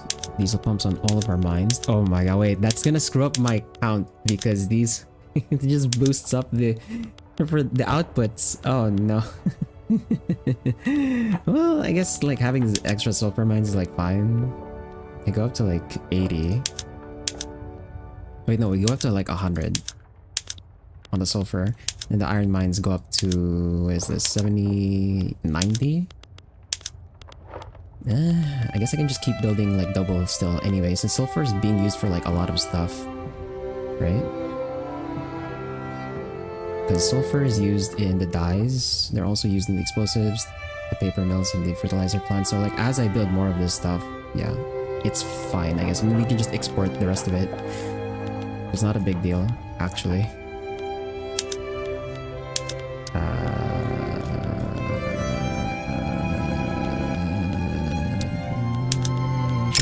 Transport actually.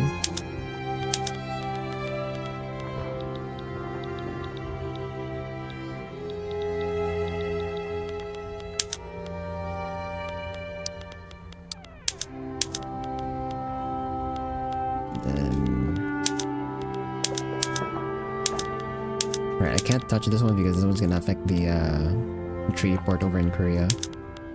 The port though, why does it keep swapping to not modern port, man? Okay, nice. We can get all of our trains diesel trains. Should be publicly traded.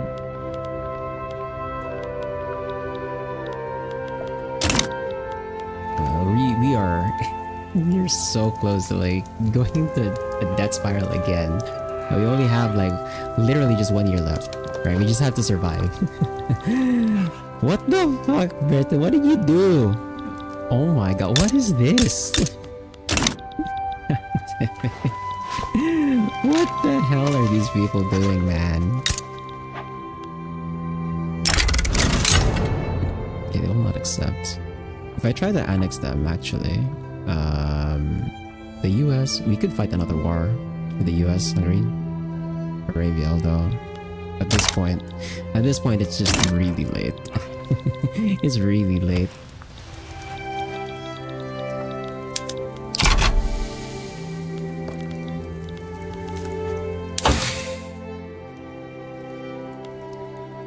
Okay, we have viewers. Okay. We're getting spread for stormtroopers, huh? Interesting. So you can get stormtroopers, and then I guess we just research modern battle fleet tactics as the last thing, and then dough rollers.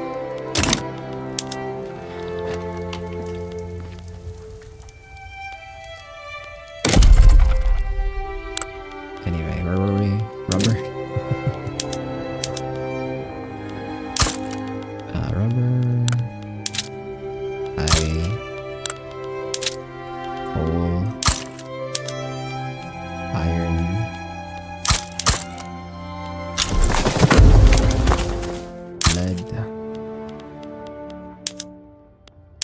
sulfur, oil rig,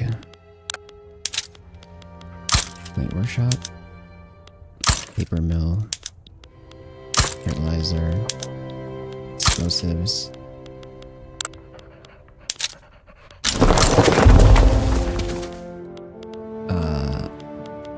I definitely need to like get used to the construction queue for like steel construction and for the next production method, because like I'm used to just iron frame, which like that's what we did like very early on in the game.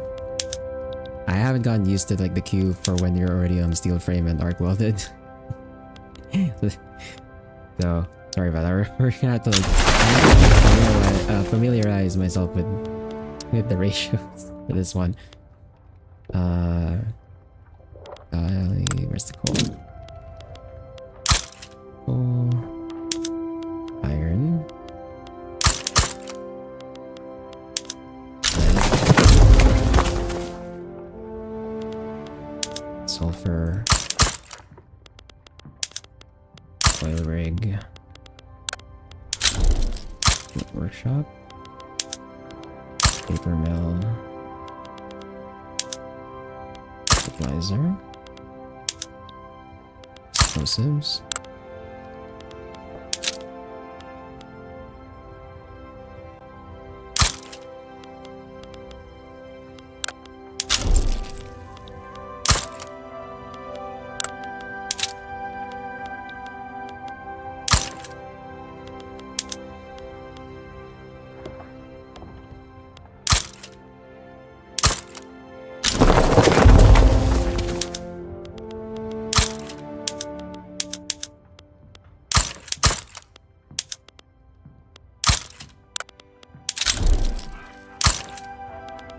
Cypress. Cypress exists now? Okay.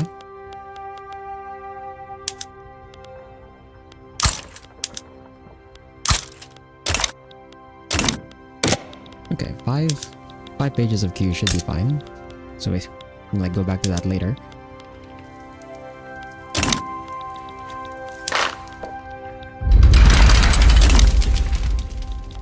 Oh, what is this? Do I have to send an army over there?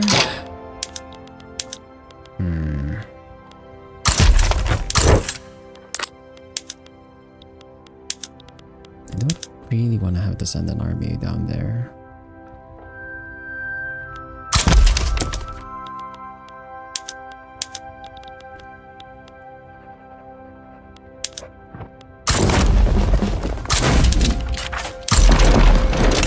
This has a small stack, I guess.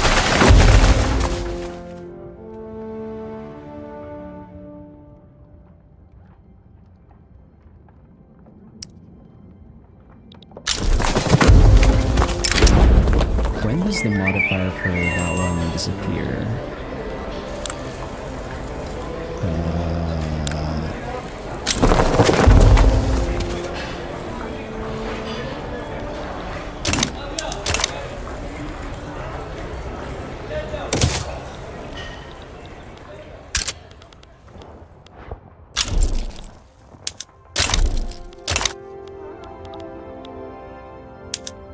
What the? I'm not gonna bother joining that war because that war is not even gonna fire because we have like literally like a month or so left in the game.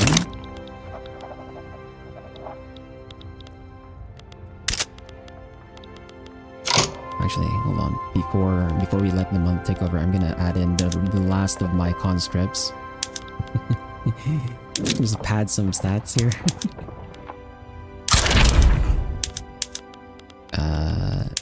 Asia.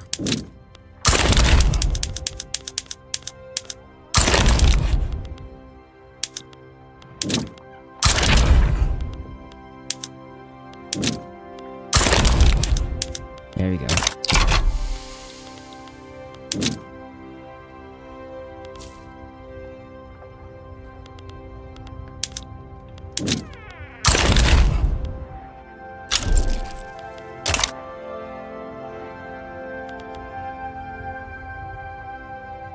Oh my god, it's so it's sticking up so slowly. And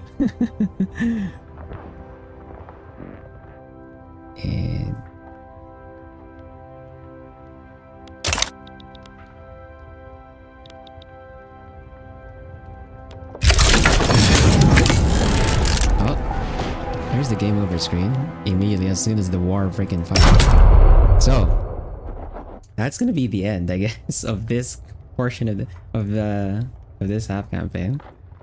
A lot of things went so bad towards like things went off the rail so quickly actually. But we did finish the game at number 1 GP. Our prestige, that's how it looks like. Our SOL went up pretty high. Our GDP, okay, so compared to like, you know, you watch like other people play this game, like you watch other Victory 3 content creators, like our GDP is actually very small. Part of that is probably because like we did not start constructing right at the beginning of the game because we had to get out of consumption taxes. And then on top of that, we also had to avoid that situation towards the middle of the game where I was gonna debt spiral, and like the only way I could survive is if I did the debt exploit, which, you know, I could have done that and then just kept building, but then our GDP would look really weird because it would be like up and down, up and down, up and down the entire time. And also I just didn't want to do that. That's because like I don't want to have to do the debt exploit and ride it all the way to the end of the game. I could have done that. I don't want to do that, so that's the thing. So we had to like go back and try and fix the economy and sort of just build up a reserve again, or not really build up a reserve, but like just cancel out most of our deficit because we had like a lot of debt. And that was also the reason why we passed Social Security so late in the game. It was because that was what was causing our deficit to grow really big. Australia action, so that's good. Finally. They were so useless even in EU4. It was like they only became useful in that last bit of the war. Other people play this game? Yeah, a lot of other people play this game, man. I'm not the only one who plays this game. Our population, we never actually beat China in population, unfortunately. The easiest way to do that would have been to just take China's land, but then when I realized like, oh, incorporating all of this would be like 21 years each, suddenly it was just not worth it. It was suddenly just not worth it. It would have been better to just like have them release multiple states and then protectorate all of those states. But yeah. And okay, I can kind of see why we had issues with our government.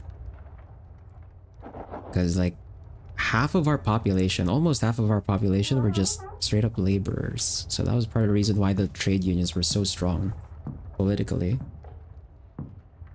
And then peasants, excuse me. Okay, the peasants don't really have like political strength, so it was like not really an issue, but having the peasants be like, yeah, we did not really de-peasant as efficiently as I wanted to. That was another thing. That was another thing that's like holding back our economy, because we had like so many peasants who were just not participating in the economy. Steam. Hey, Steel, playthrough is done. Yep, the playthrough just ended. We finished the game from like, so that was January 18, what, January 3, 1821 to January 1, 1936. So that's like 115 years or so, or technically like 114 years in like a few days or something. But yeah, we're finally done. And we're just looking at our stats now.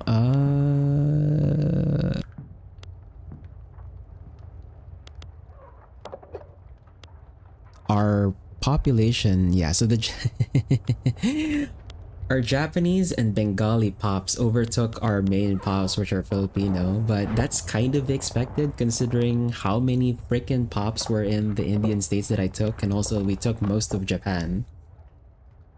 So that kind of makes sense. Actually, let's... If I click continue on observer, surely this is not gonna unpause. Yeah, okay, this is not gonna pause. So, if you look at our stats, there you go. Did you leave the world in a better shape than before? I don't think so. I don't think so, actually. Okay, so let's just cancel the stuff on the outliner. So this is what the world looks like right now. So the Americas, you have this mess. We never really bothered to fix this. Also, for whatever reason, like the natives that popped out of Brazil never really like... Brazil never fixed this. I don't know what's that about. We did unify the Congo over here on our side. They have a whack-ass flag though. I wasn't able to like annex these guys. We didn't really have time. But we managed to unify the Pacific, so that's cool. But we lost a lot of nations in our power block. So our power block used to span like all of this area over here. Well, not this part, but like all of this area over here. And we never really got them back. So that's unfortunate. Our power block still had like 13 members, but they're all small.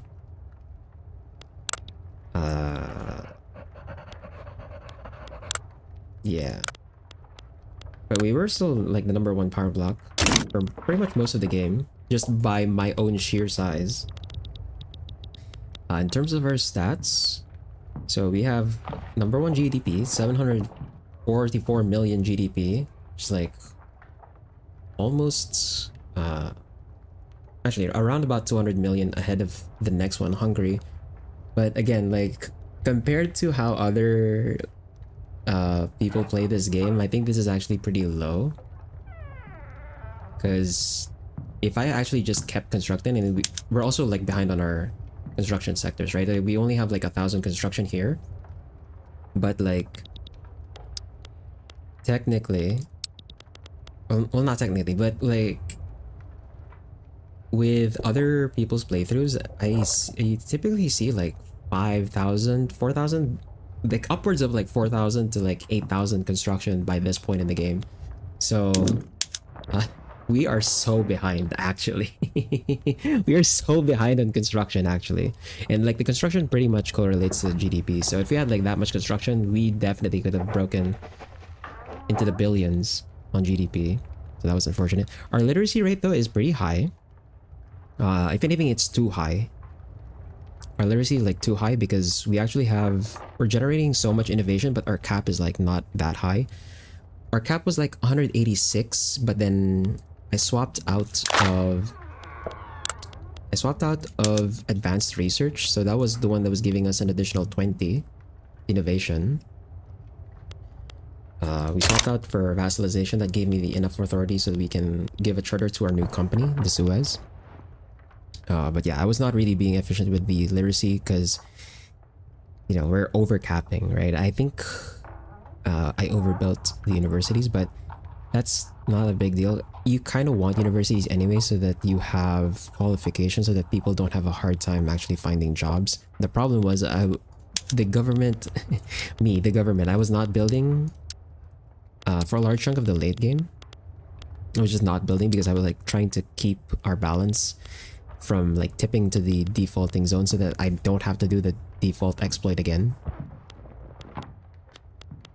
But ideally we would have kept constructing, and then because the government would be the one handling the peasanting, right? Since we didn't construct a lot of for a lot of the game, the private sector was just building in wherever, and the private sector doesn't really prioritize the peasanting the states. So even though the private sector was building and that was growing our GDP and somewhat, it was not really getting people employed. So that was not great. Any new games on the horizon? I'm thinking of playing the whatchamacallit. I think of playing the early access of Endless Legend 2 since you did buy it for Maze Bar, but I'm not gonna do it right away. I already have ideas on like where we're going to go for the next half campaign. So I think what I'll do is we'll go straight to EU4 and start the next half campaign, and then I'll go to Endless Legend 2 after we finish XCOM 2 is what I'm thinking of. Our SOL, oh, we actually made it to top 10 SOL, or like number 9. But considering, okay, we're the biggest nation that has an SOL in the top 10. Okay, so that's actually good. We managed to get our lower strata to middling, our middle strata to affluent, and our upper strata is like insanely rich. Wow, okay, that our standard of living is actually pretty high towards the end there, so that's pretty cool. Population, again, like we didn't really get as much population or ahead of China in population, but it's China. It's pretty hard to like beat them on population unless we take states from them, but again, that's like not worth it. But we were able to at least compete because of all of the immigration we were getting, since we did those we set it up so that we can just accept immigration despite the fact that we have migration controls on.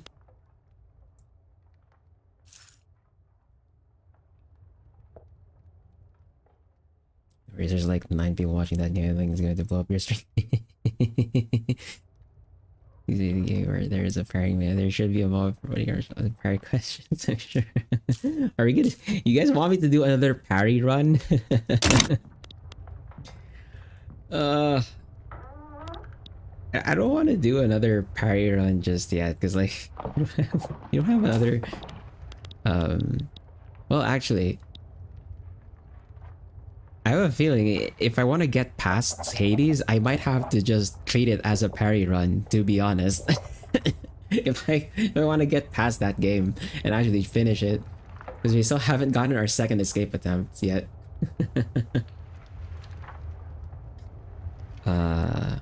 Our radical, okay, so this one's funny. Our radicals and loyalist situation actually flipped around towards the end there, so that's pretty nice. Because I think for most of the game we radicalized our people too much.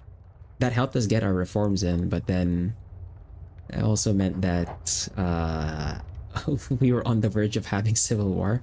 But it's nice that we managed to fix that towards the end, so that's nice. And one last look at the laws. We got everything that we wanted to pass, so that's great. The Dark Souls parry run was stressful. That's part, like, that's why I don't want to do it in Dark Souls 2 yet, because especially like with Dark Souls 1 I finished it a few times already, so I kind of know where to go. But if I was gonna do that in Dark Souls 2, I would have to play the game normally first, because I haven't played Dark Souls 2 ever.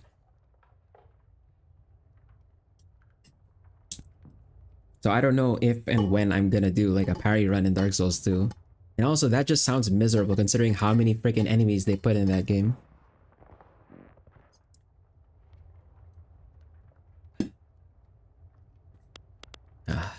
But yeah, our laws. What do you guys think of our laws? I think we're pretty like for a nation in 1936. I think our state actually, our government actually looks like it belongs in the in the 20th century.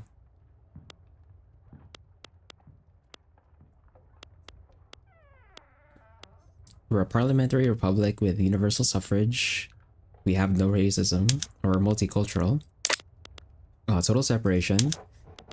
Elected bureaucrats, professional army, guaranteed liberties, interventionism, free trade, graduated taxation. I guess this is probably like the one that's like a bit different. Like I think most nations now are on like or on something similar to proportional. I don't think that many nations are on graduated taxation because that one's just. It would be hard to convince people to actually go for this. As an American, radicalization getting old, hearing about and seeing fucking people. No, man, we need to radicalize to make the world better. That's why my majority says DS2 is still a good game, but doing a parry challenge outright would be miserable. Yeah, I know. I know, right?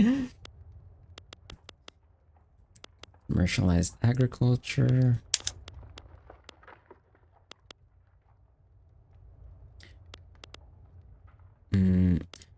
That's another thing too, is like I did not. So actually, with Victoria 3, they recently released another DLC slash update with National Awakening. So you'll notice a lot of my stuff right now here doesn't have the stuff in National Awakening because I held back on updating the game precisely because if I updated, I think the save and the conversion mod would just break. So I waited until I can finish this campaign first before I updated to National Awakening. But the next half campaign is gonna have the new mechanics with National Awakening, so we'll see how things go with that. But yeah, that new update kind of focuses more on like nationalism, and they also like nerfed multiculturalism a bit. So we'll see how things go when it comes to like culture and acceptance in the next half campaign. It's gonna be interesting. People find these two to be the best one, weirdly enough. It's a diehard fan base.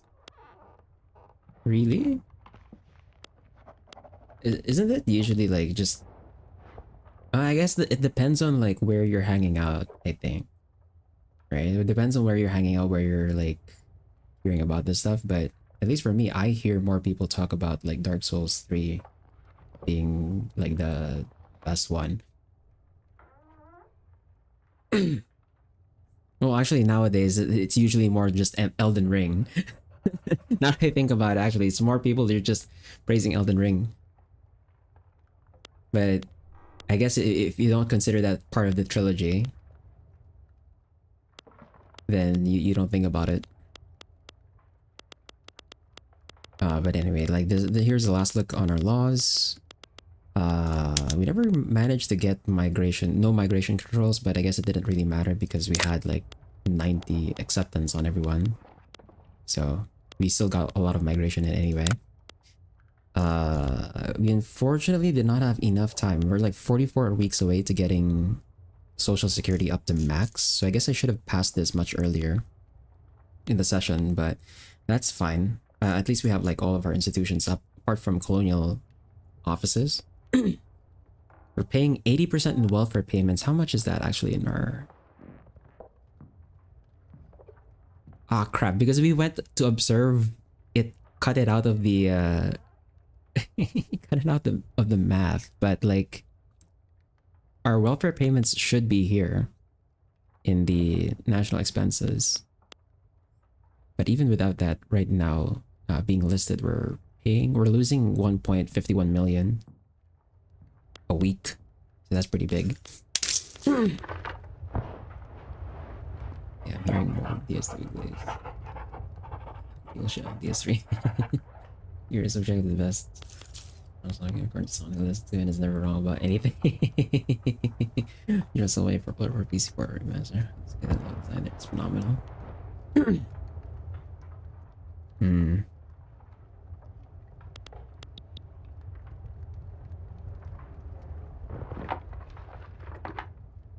I haven't really like looked into the other games in the Soulsborne collection, to be honest. Because I went straight to like obviously I played Dark Souls 1, right? And and I went straight to Armored Core 6. So because like I don't know, Armored Core 6 was just like cooler to me, I think. But that also might just be because like I was coming off from me and my friends playing Gundam Evolution.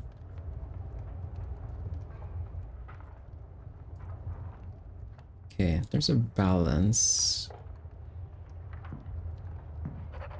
Oh, that was another thing too, right? Because so that's a lesson learned from this campaign. On the next campaign, I'm not gonna greed for companies that are not in states that I own at the start of the game, because waiting to conquer the state and then waiting an additional 21 years to incorporate the state before I can build my companies actually hurt our economy a lot, because that means we were not getting as much revenue from dividends. Like we couldn't get was it proportional taxation up right away and actually start earning money from dividends. So our companies are actually smaller than they normally would have been. I greeted so hard for like the unique modifiers. Because like you look at the company bonuses we have, right? Like 10% authority, 10% influence, infamy decay, leverage generation. Like I went for companies that gave us like unique modifiers that you usually wouldn't get from other sources. So that was why our companies were so delayed, but that definitely hurt our economy pretty badly. So in the next half campaign, I'm not gonna greed for that anymore. If we don't have the state, I'm just not gonna make the company work. I'm gonna go for like generic companies next time, because the generic companies are like still good anyway. And in some cases, like the generic companies are actually recommended, just because they actually give you the bonuses that you would want to have to begin with, even though they're not unique bonuses.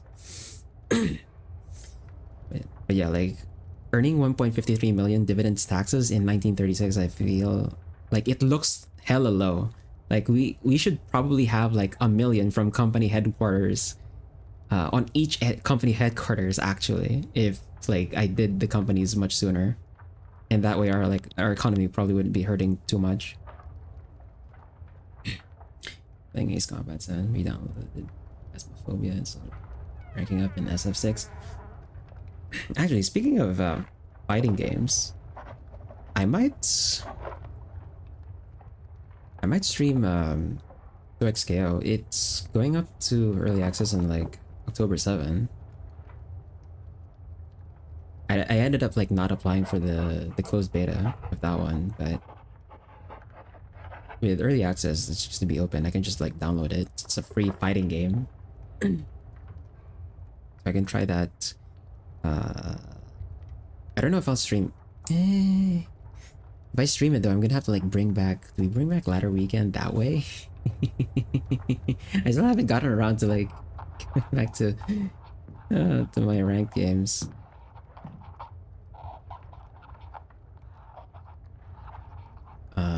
Diplomatic tax, income, some of our expenses. Right, I forgot. Wait, I should have downsized my government admin. We have like so much government admin actually. So I know we had yeah, we had so many levels of government admin in East Bengal. That was definitely like we could definitely downsize that, because we don't need an overhead of like 2,639. That's insane. Same with Bombay and Suzhou. Like an overhead on our government admin should only be like in the 2 digits range, not, you know, in the hundreds. That's an insane amount.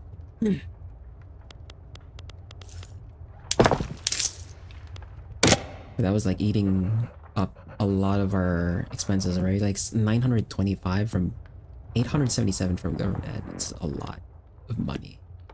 Jesus Christ, dude. That's insane. Been hearing good stuff about that game. Want to fight you? Yeah, dude. Still playing Grand Blue? I haven't gotten back, man. I haven't gotten back. This is a funny thing too, is like my friend gifted me a freaking leverless controller, and like I actually got some games in with that, but I haven't gotten back yet. I really should, especially since I have a leverless controller now too. I'll try and get back into it. Then like once I get some more practice in, then maybe I can start bringing back Ladder Weekend. But yeah, like Ladder Weekend, I feel like it's really just better to have it as a recording rather than a stream, for now at least. Too afraid to play ranked in any game nowadays. No, that's fine. You know, that's understandable. Because it's definitely like a lot of time investment, especially if like you're actually trying to uh, improve and like climb the ranks. It's definitely a lot of time investment for like any game, really, if you want to like rank up.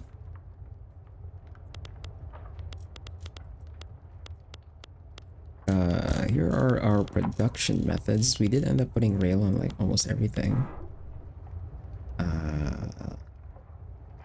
Actually, where are the... I didn't realize like you could get 2 skyscrapers.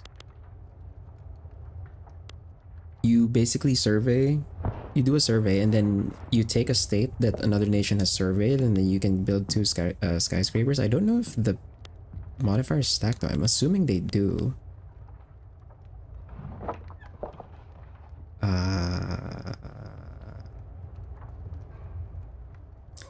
Oh, actually they do. Yeah, we have the 10. Nice. We actually... it actually does stack. So we should have... Wait, that means we actually should have like 100% trade capacity. Unless this is local. I'm guessing this is local, right? 50% trade advantage.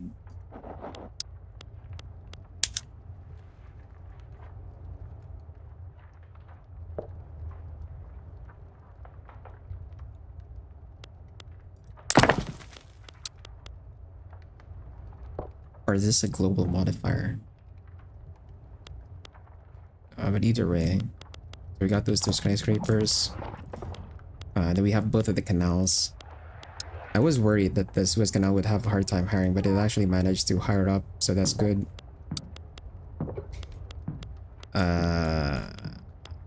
Trade centers. Okay, let's go to our market and see. Okay. Did we end with any like massive shortages or deficits? Not actually, no. Our market's actually fine.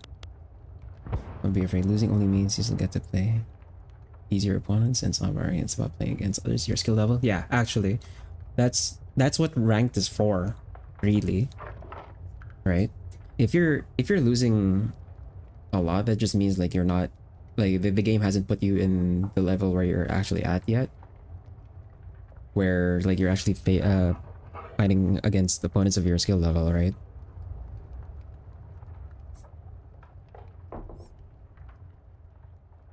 Like that's really the point of ranked, so that you're actually having even matches with people of your skill.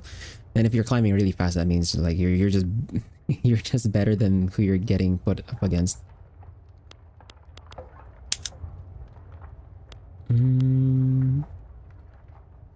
Okay, manowars being expensive is like not a big deal because we don't really use them anymore. We never fixed the issue with the telephones, huh? Or I guess, actually no, they're just naturally expensive, I think. But yeah, looking at our market right now,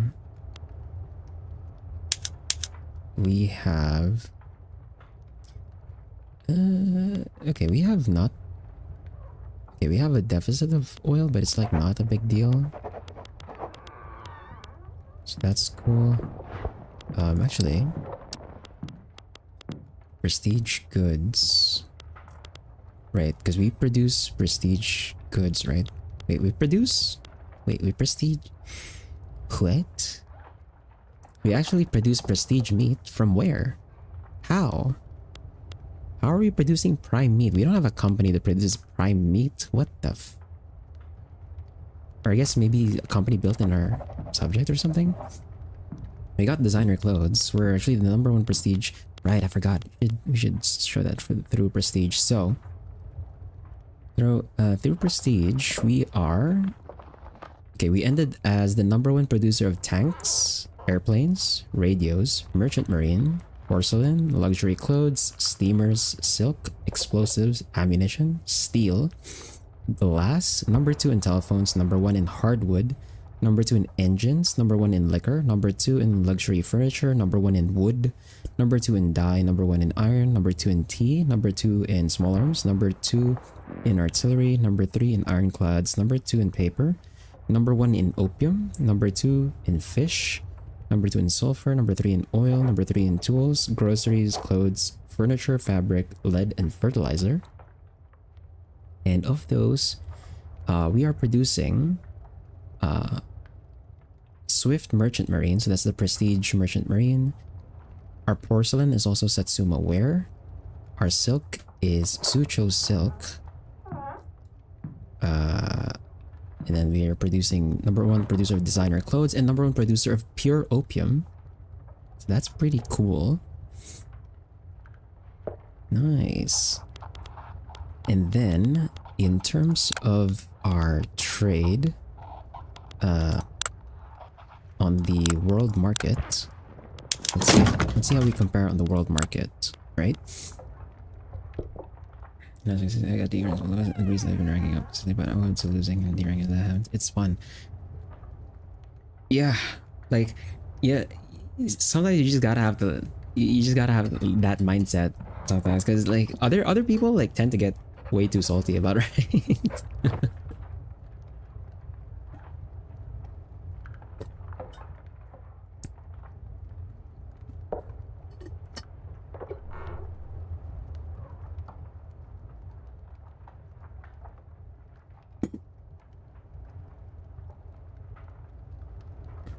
Yeah, it's good to hear that you have like at least like a healthy mindset towards ranked. Some people like they're just not built for it, I guess. They become like too salty or something. But like for others, it's understandable why they would be like afraid. But once you get past that mental hurdle, I think it's, you know, it's probably like the best way to play like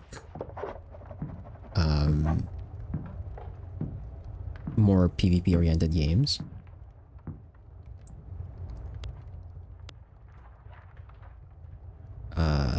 In terms of the world market, we're actually the number 1 importer of goods. We're importing like 92 or 90.2 thousand in quantity goods. But we are the number 2 exporter at 113k.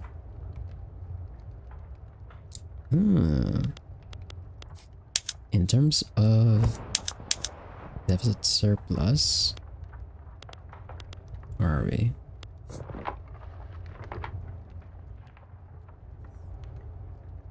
Okay, 10%. So our exports, our trade deficit surplus is like 10%. Okay, so that's nice. Actually, where does it say my trade advantage is?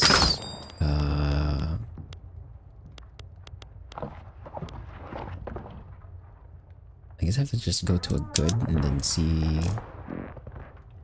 my trade advantage there, or where would I see it?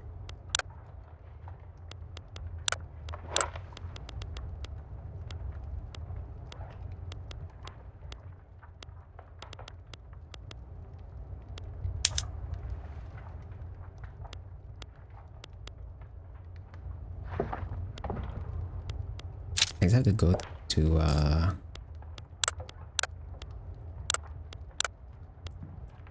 not here. Where would I see my trade advantage, man? I want to see my trade advantage. Oh well.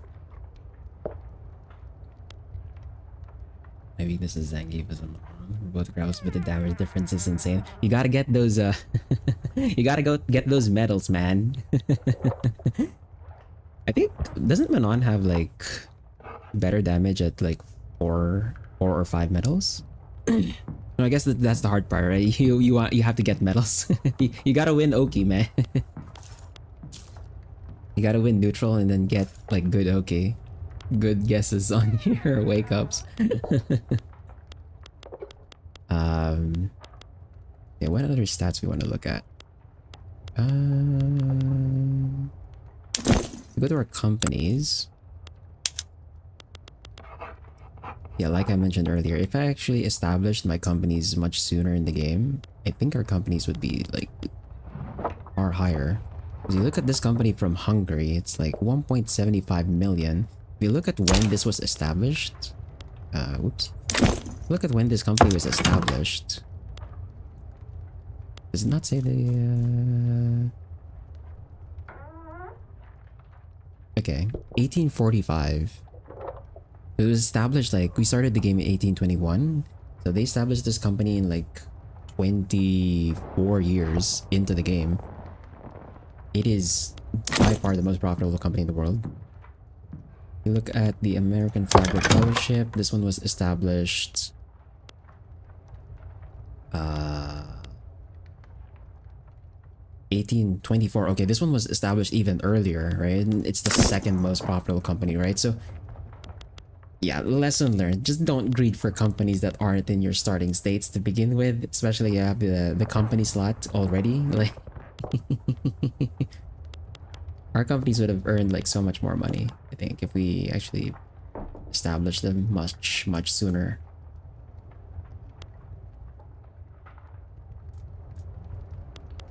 Actually, where are there?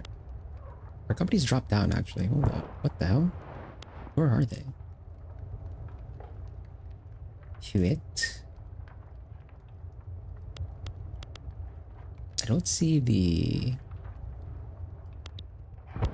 I don't see our... Oh, they went to 0 because the freaking... Oh, because I went out of the... I had to like load back a save to see the freaking values. God damn it. Okay, well, it's not gonna bother then. Yeah, I need to get close and I can get the grab faster. Really? Dang, you can get the grab? Okay. And no.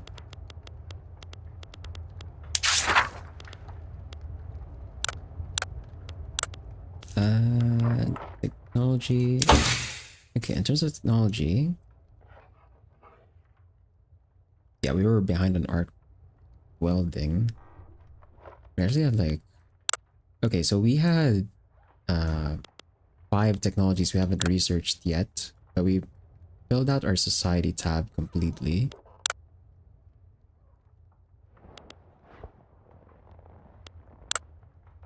Oh, so actually,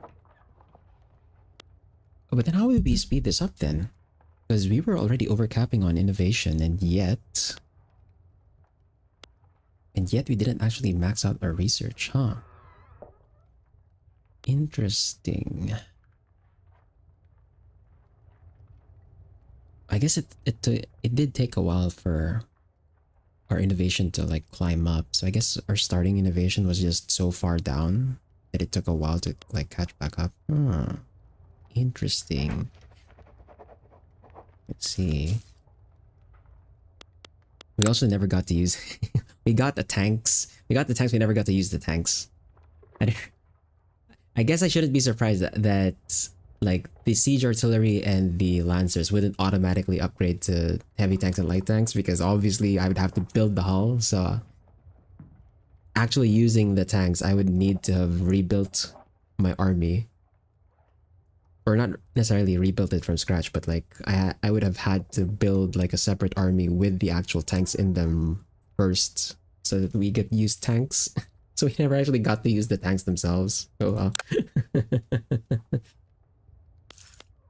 We go to society here.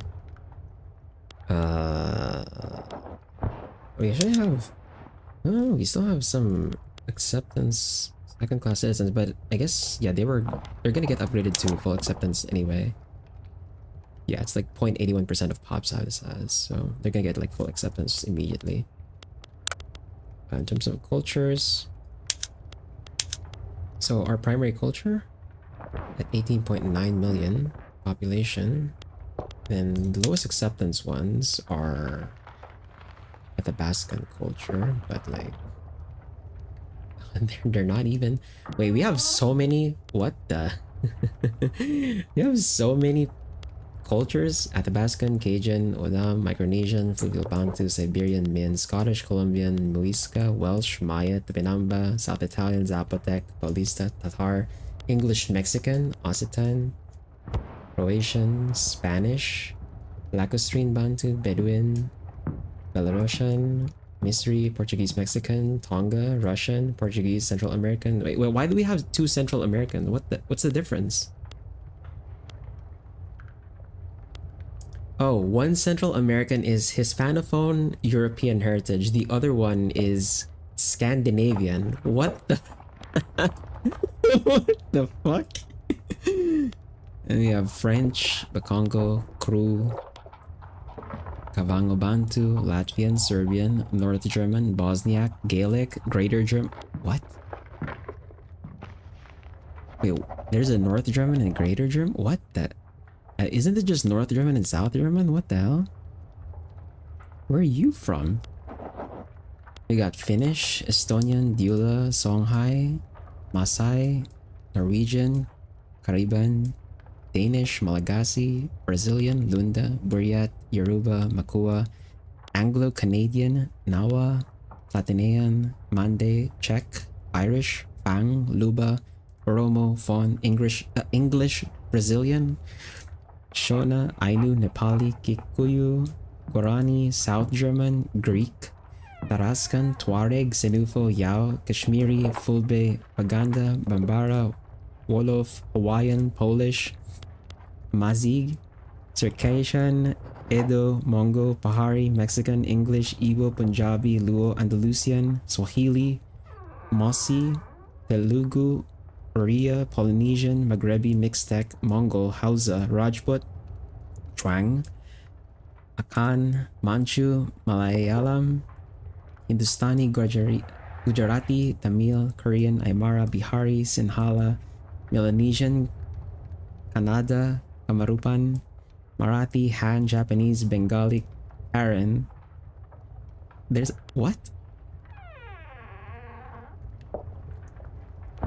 They are of Southeastern Burmese. Oh, so they're from... Oh, okay. Kachin, Mon, Shan, Lao, Khmer, Manipuri, Burmese, Thai, Vietnamese, Moro, Cham, Bornean, Moluccan, Malay, Sumatran, Javan, Filipino. Okay, wow, that's a lot of... That is a lot of cultures. That is the power of having multiculturalism, total separation, and just a lot of migration attraction, I guess. We just get like a mixture of so many different people. There's a lesser German. I don't know. I don't know with the game, but so apparently there is a Greater German. Like if you look at the map, there's only North German and South German here. I don't know where the Greater German came from. Actually, let's select this. Where? Homelands. Oh, they're from the Baltics. What the? What? They're from here. They're from the Teutonic Order and Riga, and like Estonia, like the places that live. They're from the Baltic zone. What the hell? What? Okay. Interesting. If we go to religions, I'm guessing we also have, yup, we have a lot of religions as well. We have a mix of religions. So our state religion is Hindu, but like that doesn't really matter too much since we had total separation. Then we have Mahayana, Confucian, Sunni, Theravada, Animist, Atheist, Catholics, Tengri, Orthodox, Protestant, Gelugpa, Sikh, Ibadi, Shiite, Jewish, Hussite, Zoroastrian. Wait, there are still Zoroastrians? Holy crap. There are still Zoroastrians in the world? What the? There are 70 of them in Eastern New Guinea. What the hell? There are 649 Zoroastrians in the world. Where the fuck did they come from? Where the fuck did they come from? What the hell? Wait, no, there's 105,000 of them in the world and 649 of them in Indonesia. Globally, okay, there we go. Yeah. That makes sense, I guess. That's where they were in EU4. Then they kind of spread throughout. That's pretty funny. Yeah, there's still Zoroastrians in the world. Holy crap. And then if you look at our splits. So of our 212 million pops, 183 of them are lower strata. 28.1 are middle strata, and then 1.14 million are the upper class. Okay. And yeah, so here's the rest of our stats, I guess. So great powers, number 1. Our prestige is actually, if you look at our country rank, so we have a prestige of 9,863. The British overtook Hungary. Okay. So the British overtook Hungary. They're at 4,654. The Hungarians are at 3,703. The Italians are at 3,526. The Americans are at 2,755. Illinois is at 2,055. And Australia is at 1,920. The only major power is Grand Colombia at 1,342, and then everyone else is either a minor power or insignificant or whatever. Actually, how many... So with my settings on the recognition journal entry, of the nations at the start of the game, 22 managed to... Actually, no, 23, including us, right? So 23 nations managed to get recognized. So that's me, the British, Hungary, Italy, United States, Illinois, Australia, Grand Colombia, Santo Domingo, Malayan Southern Africa Trade Company, Argentina, Japan, Lombardia, Westphalia, Kilwa, British Senegal, Indonesian Congo, Ryazan, Dortmund, Luxembourg, Strasbourg, Norway, and Silesia all managed to become recognized. So I'd say the having everyone start as unrecognized is actually pretty nice. And despite that limitation of like having just 5 great powers after, you know, the first five nations managed to get the easy recognition, I'd say this is like a good number for actually getting enough people recognized. I'm thinking for the next half campaign, I'm gonna add in a second custom journal entry, which makes it so that nations can get unrecognized. Although I'll have to think about like how I'm gonna break the condition.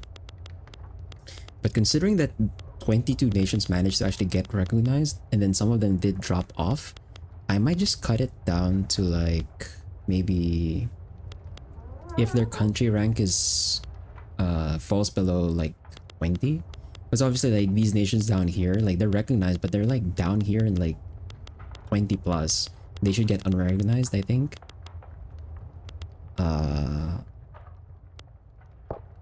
Or we could make it like 15 possibly, so that the recognized powers get a bit more dynamic. Zoro as your next, I'm sorry, alright, as your Lord and Savior.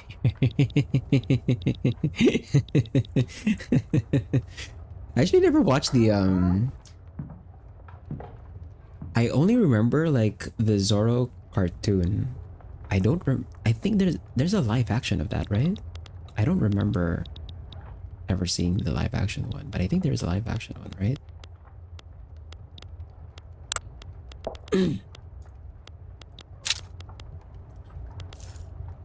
But yeah, with that, so we ended the game number 1 great power, number 1 power block. And then here's our power block mandates. We had external trade, freedom of movement. So freedom of movement is so good actually. With multiculturalism and the total separation, that's what actually got us all of those pops and all those cultures and religions in our nation. Companies 3, which we really didn't get as much mileage out of this because I was too greedy with the companies. Again, I'm just not gonna go for like the unique modifier companies anymore if they're like so out of the way. I'm just gonna go for generic companies. They're probably much stronger anyway. And then we ended up swapping advanced research for vassalization, but this doesn't give us did not give us enough authority really, because we didn't have that many subjects. I think I should have just been more aggressive with getting the members in the block by just, you know, getting more nations as my subject instead of like diplomatically getting them, because they just leave. Like Illinois and Argentina ended up leaving, Grand Colombia ended up leaving as well. So we never actually got our block to be big again, even though they left for the 2000s. It's a pretty dope movie.